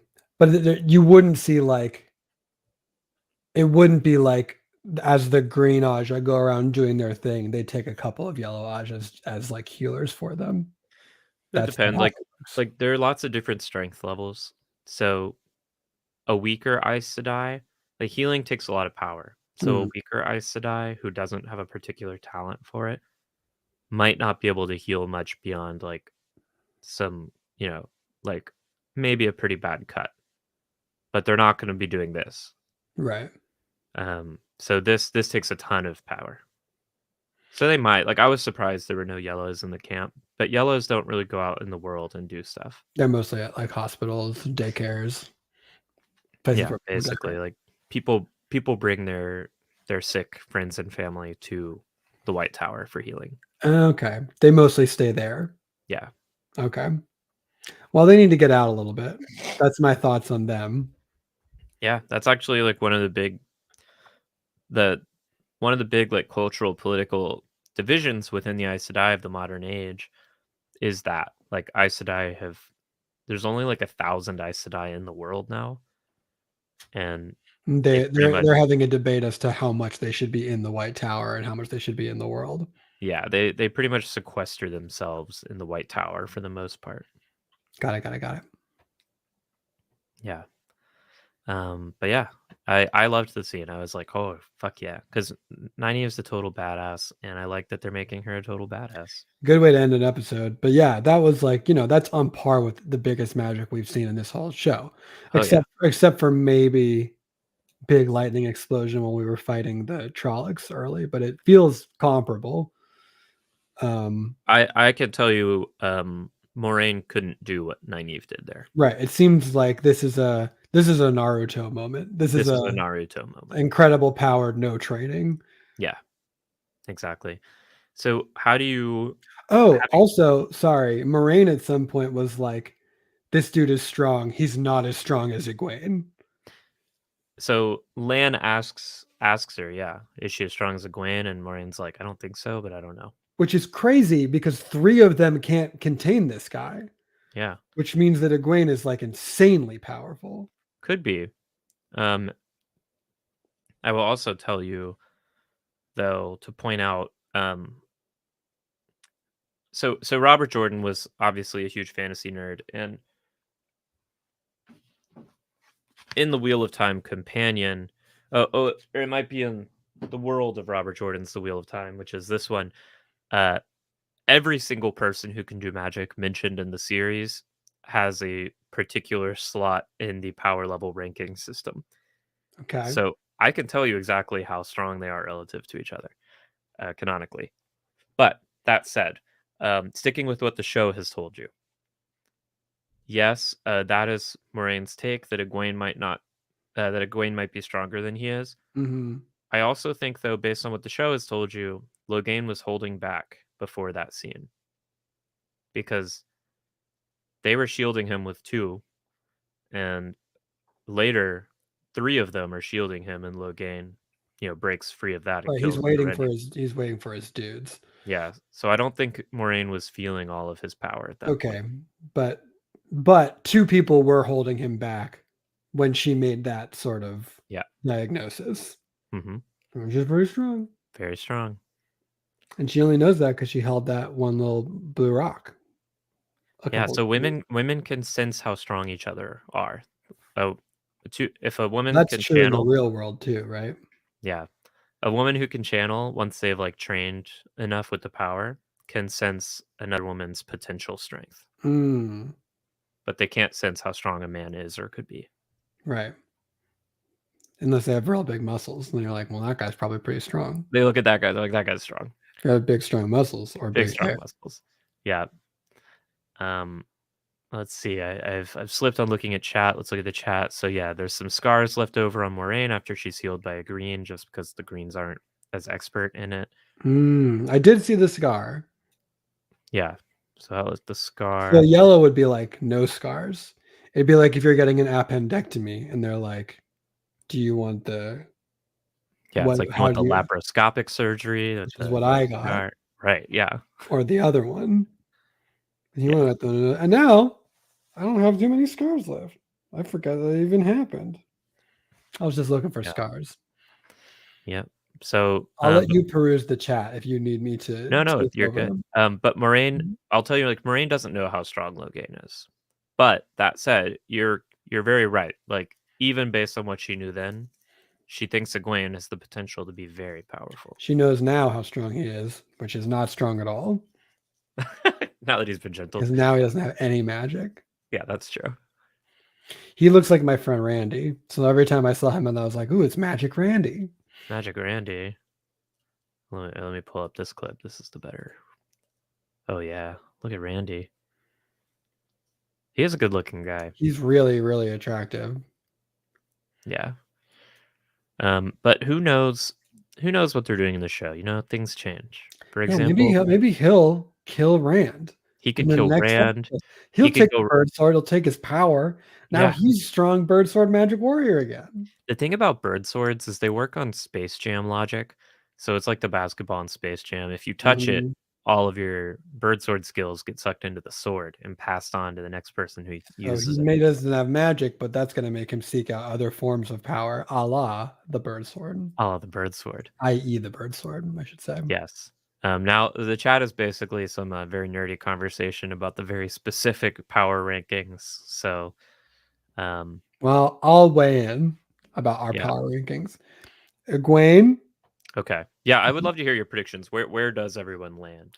Okay. Well, I think without Moraine, or do you want me to rank Moraine? Put Moraine in there. I'm curious. It's sort of hinting that we're talking latent power, not training, right? We're talking potential strength here. I would say Egwene, number 1. Mm-hmm. Nynaeve, number 2. Okay. Moraine, Moraine and all the other big top Aes Sedai we've seen. I'm putting them at those 4 women. Yeah. I'm putting them at comparable levels. Okay. Right under them. Wolf Boy, last. Okay, in terms of magical power. I don't think he has any. I think wolves just like him a lot. Okay. They like licking his wounds. Matt seems to have more magic than Rand. Okay. So then Matt, then Rand and Tom are the same. Okay. And then so Tom has some magic as well. No, I think he's just strong. I guess we're doing magic. You're just doing power. You're just I doing gotta put Lan back up there because Lan has sword magic. Okay. So I think he's like at Moraine's level. He's just doing something different with with sword magic. Yeah. That's my power rankings. Where does Logain fit into this ranking? Well, now is last. No power. Last. Okay. Before then, I would have put him. He's number 3. He's number 3. So two ladies, then Logan, and then Aes Sedai that we've met. Lan. Given this power ranking now, at the end of episode 4, who is your prediction? Who do you think is the dragon reborn? Egwene. If any of them. You think it's Egwene? I still think it's Egwene. I want it to be Egwene, so that's why I'm team Egwene. Dragon Egwene. Dragon Egwene. Although now Nynaeve is making a play for it. Although that's confusing to me based on how I know how old she is. If it's her, I feel like the show needed to do a slightly better job of setting. It feels bad when a TV show is like, here are the rules. It has to be one of these 4. Here's why. And then later they go, actually, it was this person. And the rules You're dumb wrong. For not getting it. What a reveal. That's our reveal, is that the rules were wrong. And I think there's a way to do like, here's the lore of the world. Here's what you as a viewer just assumed to be true. But like when you are dealing with magic and magical systems, there is no actual logic behind it. Right. So to be an unreliable narrator in terms of magical lore is not satisfying as a viewer. I think we get some really cool moments in the books, like without going into details, that engage with that idea, because every chapter is a POV chapter. And like Game of Thrones, every character is wrong about something. So there are like misconceptions that abound about what's possible, how magic works. So I guess I will say this. If in episode 5, Moraine is like, I need to hear her explicitly say one more time, it's like, we thought they all had to be 20, but maybe they don't. Because that line that you pointed out was such a throwaway to me. I barely clocked it. And so like, if they're going to do that big of a reveal, I think they need to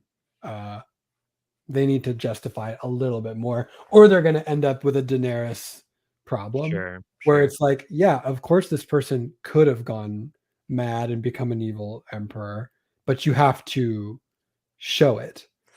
Have you watched any of Cowboy Bebop? I watched the pilot. Okay.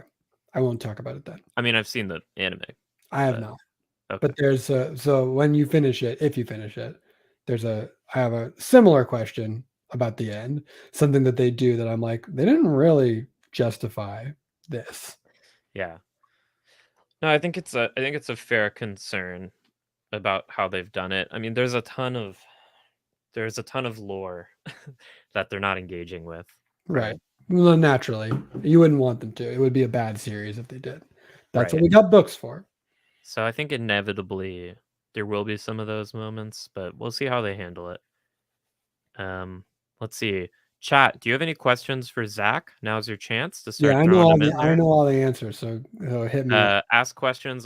We do this with Vic, where people like to ask questions and see like, what do you think's going on here? What do you think's going on here? So Great. Yeah, I if you got have any all. Zach questions, now's your chance. Throw them in there. But in the meantime, so you're all in on Egwene, Nynaeve number 2.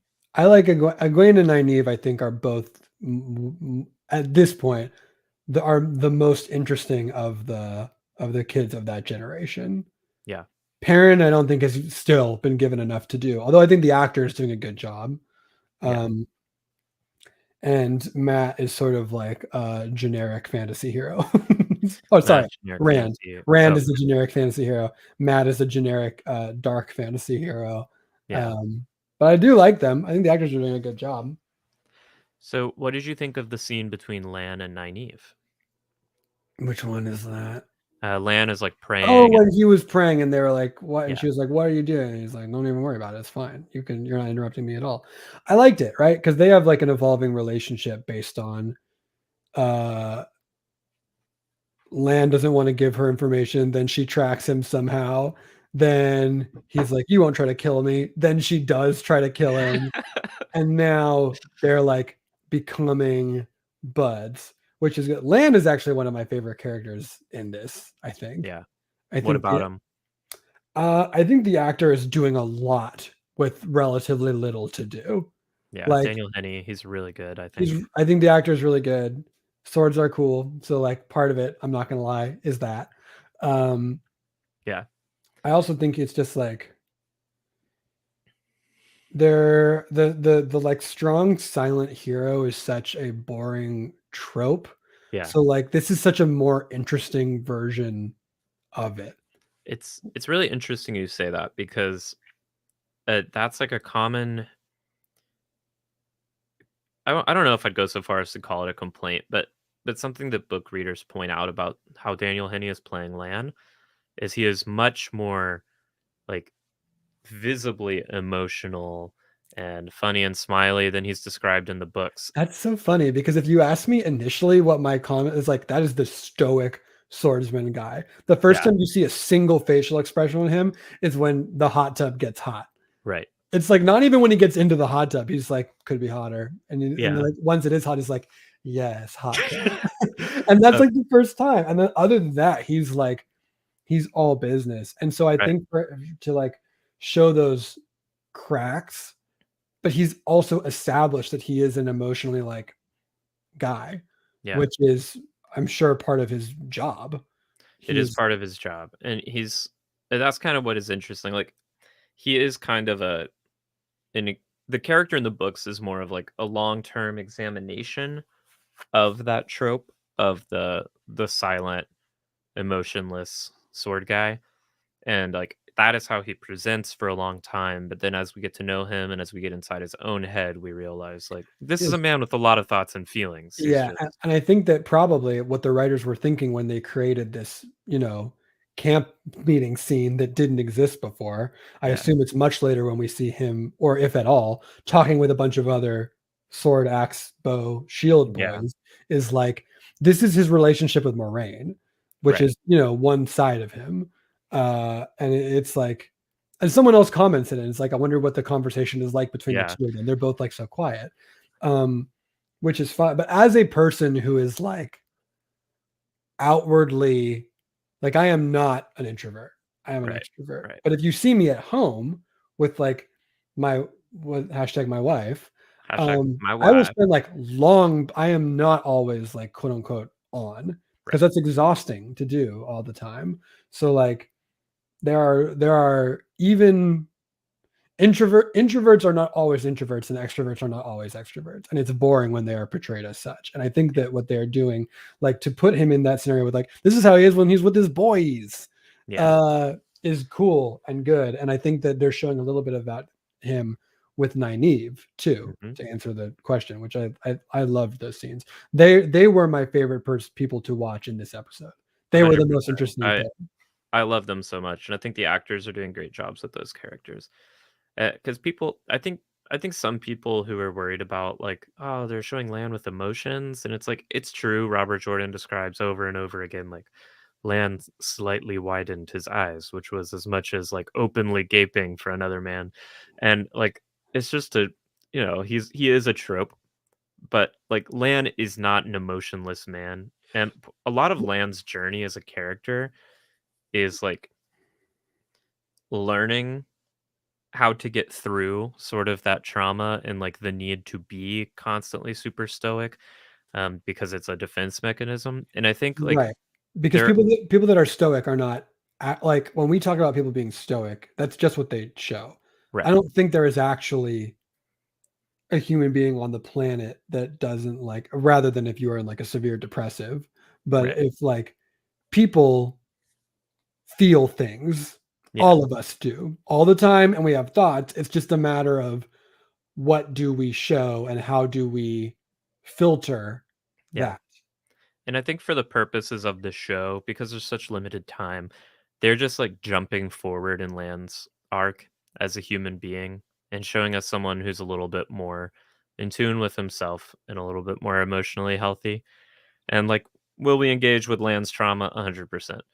Just like, I love seeing the tenderness he shows with Nynaeve and Moraine. I like seeing his little jokes. Yeah, I guess I mean, there's always people are worried about like, oh, the land in my head wouldn't have Right, done this, right. which is like, yeah, fine, that's fair. The thing that I always bring up though, like Harry Potter books 1 and 2, the movies are incredibly faithful visual representations of what is said in that book. Like it is like you can't visually do Lando Calrissian is very bad acting in STEM. Yeah, I agree. I think if you like sorry, got distracted. Yeah, Harry Potter. My point is the first 2 books, those movies are the most like ripped from the page. I don't think anyone gave it the critique of like this isn't how I pictured, or like if it is, it's very slight. Yeah, As a result, both of those movies are extremely boring, yeah, particularly if you've read the books or read the books a lot, because there's nothing new. There's no choices being made. It's just like you getting to watch the book, the book. It's an which, audiobook. which I guess is what some people want. And that's fair. For me personally, I would always much rather it's like, do something. Yeah, Like the book is a book and the book does things the way the book does things because it knows people are going to read it as a book. Once you decide to make something a movie, do the movie version of it. Like yeah, add the scene at the campfire that needs to be in the show that didn't need to be in the book. Now, do they always get that right? No. But definitely not. I would But always rather they try. they don't always get it right. But I think this show has a surprising success rate so far with like things that have been changed. I think like episode 4, almost nothing that happens in episode 4 happens in the books. Love it. Is there a hot tub in the books? There's no hot tub in the books. Already. Yeah, nothing that happens in episode 4 happens in the books except for like Perrin has some conversations with the Tuatha'an elders about their philosophy, but like everything A lot else, happened in this episode. yeah, but everything else is like show creation, but still I feel like it's so true to the spirit of the books, the character develop like the character arcs they're going through, the way the characters are presented. Like I was talking to Vic on Friday after episode 4, and the way Vic described Nynaeve, like Nynaeve's character was like I was like, "Oh, geez, like you got all that from these 4 episodes? Like they're doing a fantastic job then because that's exactly how I would have described Oh yeah. her." That's And cool. it's yeah. It's very cool. Neve is like a de facto mayor who is now like a magic mayor. Yeah, Who she's like Magic Mirror. now gets to go on her own adventure. That's not. I'm sure Vic said something much more interesting than that. Yeah. But yeah, no, I agree. Yeah, no, it's really good. What are your if anyone else has any other questions for Zach, I think we talked for a while. Oh, do you think the 2 orders cuddling by the fire are banging each other? Yeah, I mean they told us they were. Yeah, we Right? know they are. There's no chance they're not. I don't want to live in a world in which they're not. Who do you think Nynaeve's parents are? And are they important? Okay, well, we know that a lady went to the White Tower. That's her grandmother, right? That's the woman who raised her. Oh, I thought that was her grandmother. I don't know why I thought that. The woman who raised her and I guess like brought her up. Oh. Well, if we don't even know that much, then they're definitely important. They've gone out of their way to tell us that Nynaeve does not know who her like direct lineage is. Yeah. But Lan gave her a bit of info. Oh, right. They knew the Old Tongue. They knew the Old Tongue, and it was specifically the song of it was like the king and queen of Two Rivers, wasn't it? So the thing their parents said, Not according Two to Rivers, Lan, the place that predates Two Rivers. The place where Two Rivers is. Oh yeah, she's probably like Manetheren royalty. Could be interesting. Is there anything that you've seen so far that really confuses you that just doesn't make sense? And I'll add like that you don't think is meant to so far. That isn't meant to. Yeah, I mean they showed. I mean, like I don't not to be a broken record, but they showed me a bird sword in episode 1. Now they've gone 3 episodes. They haven't told me anything about bird swords, and I'm mad about that. What confuses me that's not meant to confuse me? There is some I mean, there's obviously they need to have some level of confusion about like who is the dragon and who is not. But in doing so, they are complicating the rules on what I am supposed to look for. Yeah. Like, and I don't know what to look for. And I think that like something that is a little confusing is that all of the original 4 are going through weird different versions of barfing up bats, right? They're not all doing the same. They're all doing like different, like some of them just see visions. Some of them have wolves following them around. Like it is not clear to me as a viewer that the root cause of all those things is the same. There isn't like enough of a unifying, like here is one thing being filtered through all of them. It feels like one of these guys on a wolf journey. One of these guys just has visions. One guy has bad magic goop, dream goop in him, and Matt just is like throwing up bats. Like it seems like it's related, but it is not clear to me how it is related in a way that feels a little bit no rules, just right in a bad way. It's interesting to hear you say that because while in the books it is a mystery to the characters who the dragon is, it's not so much presented as a mystery to the readers. Like it isn't the mystery that drives you forward through the plot. Sure. And it really is for the series. And it really is, which like is an interesting choice. Moraine's looking for it. Yeah. The Dark One is looking for it. Yeah, like I should say, like it is a major question driving the plot forward for the characters, just politically. I'm sure, not for the reader. Yeah, and I think that that's an interesting opportunity that they have. I wonder why they did the books that way. Yeah, because it feels like when they get to it is a great mystery. It's a good mystery. The reason Robert Jordan did the books that way is because specifically, like what inspired the whole Wheel of Time book series, what he wanted to explore is like what is it like to be a chosen one. He felt like he didn't see any realistic depictions of that trope from like their POV, so he was just curious of exploring it. So I think that made it harder to keep it a mystery. Yeah, for sure. Particularly when you're getting their actual POV, right, as opposed to just like watching it from them.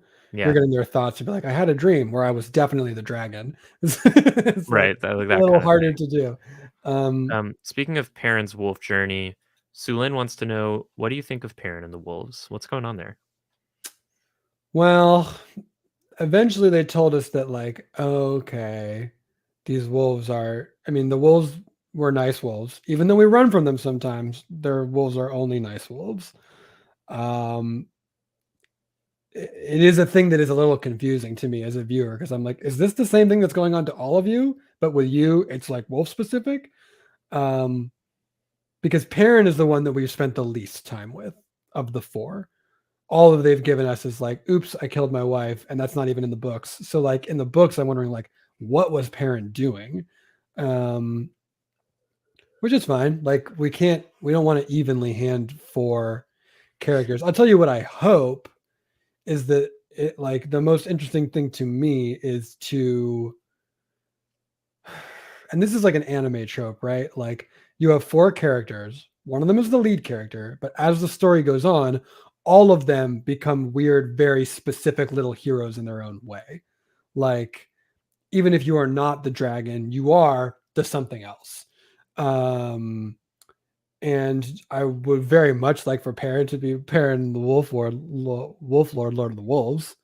I think that's cool. I haven't seen any evidence as to why that would be the case or what that is, since it's Perrin the Wolf Lord, Lord of the Wolves. not a thing we've talked about yet, but I want that to be the thing. I mean, like, that'd be a great song. The factions we know are like, one of them is probably going to end up a warder. One of them's going to end up an Aes Sedai. Probably both of the women are going to end up Aes Sedai. One of them is going to end up the dragon. One of them is going to end up, I guess, if bird sword warriors are not warders, then like one of those. And then there's 5 of them, which I assume is Lord of the Wolves. And but you counted 2 Aes Sedai, but you also think Egwene is the dragon. Oh, that's a good point. I do think Egwene is the dragon. But here's the thing. If Rand isn't the dragon, what's Rand's deal? He's just a warder who we're supposed to like care a lot about. I don't know. I want Egwene to be the dragon. Here's what I'll tell you, Zach. We've only seen 4 episodes, and the world is huge. Like, there are factions and magics we haven't encountered yet. I can't wait for that. Then I hope what we're getting foreshadowing of is Lord of the Wolves, Wolf Lord Perrin. Yeah. That would be cool. Lord of the Wolves. He's the Lord of the Wolves. What do you think of the Way of the Leaf? That is like the Tuatha Un's nonviolent philosophy. No, yeah, sure. I mean, because they were very heavy-handedly like, hey, have you ever done violence? Make your life good or bad? He's like, ooh, actually, I made it bad. Although the counter argument to that would be that like Perrin was a blacksmith. He just happened to have an axe when he was being attacked by giant pig monsters. And I don't know that his life would have been much better if he hadn't had the axe. He would be extremely dead. He'd be pretty dead. But I think that, narratively, since the wife killing is new for the story, that it makes that argument hit pretty hard with him, where he's like, yeah, if I hadn't had that axe, I wouldn't have stabbed my wife because we'd both be dead. But yeah, I mean, if they want to make that argument for him, I don't think he's going to join these people. I think that he has like a now better understanding of it, but like, I think that Perrin will be, if anything, of like a wolf mentality. It's like violence is a thing that you do when you have to, not because you want to. And it's a sort of measure of survival, because he clearly doesn't find joy in it. He's clearly going to have issues with killing things from here on out. But I don't think he'll go full Way of the Leaf. Okay. Let's see. Any other questions here? Yeah, I mean, just because I know I would never deny you the opportunity to talk about it. What do you think about the bird sword? Why does Tam have a bird sword? Tam is Rand's father. And why is he awesome at it? Yeah, well, I mean, I think that like if there is this other faction that isn't the Sword Boys, it's Rand's lineage. Like his dad is clearly more than he is probably like the secret guard of Manetheren or whatever, who is like here to protect the chosen one for the time of their ascension and whatnot, would be my guess. But they're really not giving us much to go on. They're not giving you a ton there. They haven't. But yeah, I mean, clearly, I think bird swords are deeply important. I think we're going to learn a lot about them and about the people that have them. But I can't even like guess now because they've told me literally. They've told you nothing. Honestly, that's one of my main complaints is more bird sword. I'm with you. Giving you nothing about that. Yeah, and last question will be from me. Because what do you think of If I say fire ghost, will you know who I'm talking about? The one that keeps popping up in all of their visions. Yeah. So what do you think of fire ghost? I just assumed that Fire Ghost was like an echo of the Dark One, like exerting their influence on certainly, because Matt and Rand have both explicitly said that they saw it. I thought that Moraine said they all had the same dream. She said that. Okay, well then in my head, like she also said that the Dark One doesn't even know who the dragon is. So the Dark One knows who like they might know. But basically there are these people that have the potential to be the dragon, and the Dark One's popping and sliding into their DMs, their dream messages. Yeah, and their dream messages. Being like, hey, their DMs. Their DRE. What do you think about that? Does that feel good? Do you like that fire? If so, you might be. Do you like when I breathe fire in your dreams? You might be the dragon. Very, very Jeff Foxworthy. I assume that was your intention there. It was. Thank you, Sarah. Yeah, good. Zach, but like I'm curious, like the way they're depicting Fire Ghost. Which is not a lot. But just like your impressions, like does it feel scary? Does it feel goofy? Like it doesn't feel goofy. It doesn't like scare me, but this is also not a horror show. Yeah. Fire Ghost is less scary than the fades. Yeah. In the way, but they specifically gave us a long shot of a fade where it was like, look at its mouth, look at its teeth, it's bad. Yeah, that's why Dick calls them scream worms. Right, exactly. Yeah. Which is why this particularly feels like they are purposefully not showing me this thing, because this thing is the echo of something much bigger that they will show later. I will say this, it feels very ominous. And I think that's the sort of point. They're like hinting at a larger thing that no one understands, and it's bad news. Moraine is a little bit doing the thing that I don't like in fantasy shows, where it's like, if you ever have this dream again, tell me immediately. It's like, well, okay, just tell me now what you think it might be, and so that I know what I am dealing with in my dreams. I don't do that because that's not how fantasy works. I really like that about Moraine. Moraine is like very specifically a critique of that trope. Okay.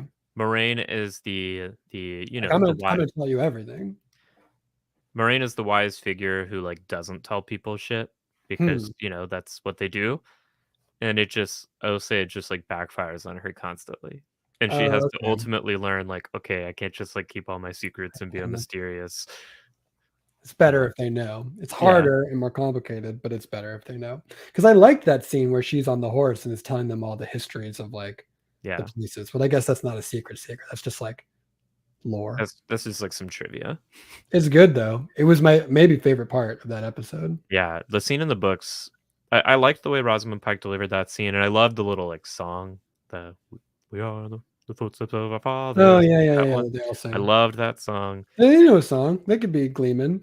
Yeah, in the books, she gives that speech to the whole village. It's like after the Trollocs attack. The Copland talk I referenced earlier. Some of the Coplans are like, she did it, this witch, like get this witch out of here.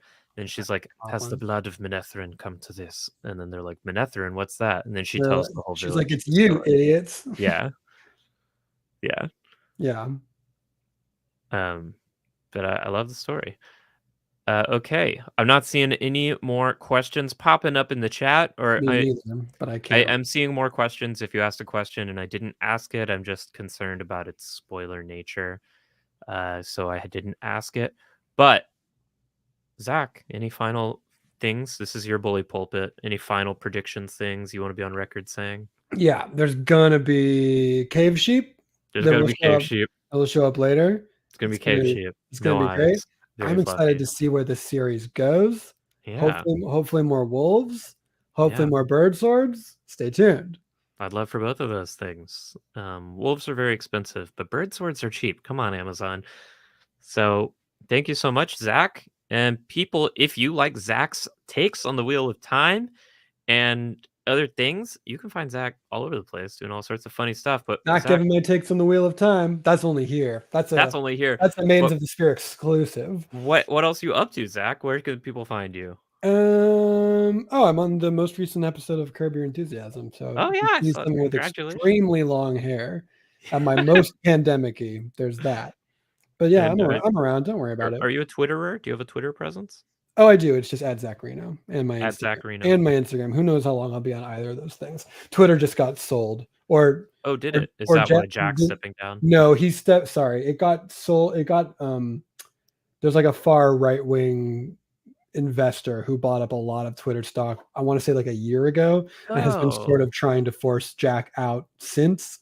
I don't have strong opinions on Jack, but I know that this development is probably bad. Probably bad. And also, I don't really like Twitter ever. Yeah. It's mostly bad. It's mostly bad, which is why I only hang out on Wheel of Time Twitter. And you can find me there at Spear Maidens, where I tweet about the Wheel of Time. And occasionally I tweet videos where I rap as various Wheel of Time characters. Yeah, you could also find this YouTube channel, Maidens of the Sphere, on YouTube and Twitch if you want to watch us on Twitch, but everyone seems to watch us on YouTube, which is fine. You can find us on Patreon, Maidens of the Sphere on Patreon, and we'll be back on maybe Thursday night, but probably Friday at 11 a.m. for our episode 5 review. Okay. And I hope to see all of y'all there.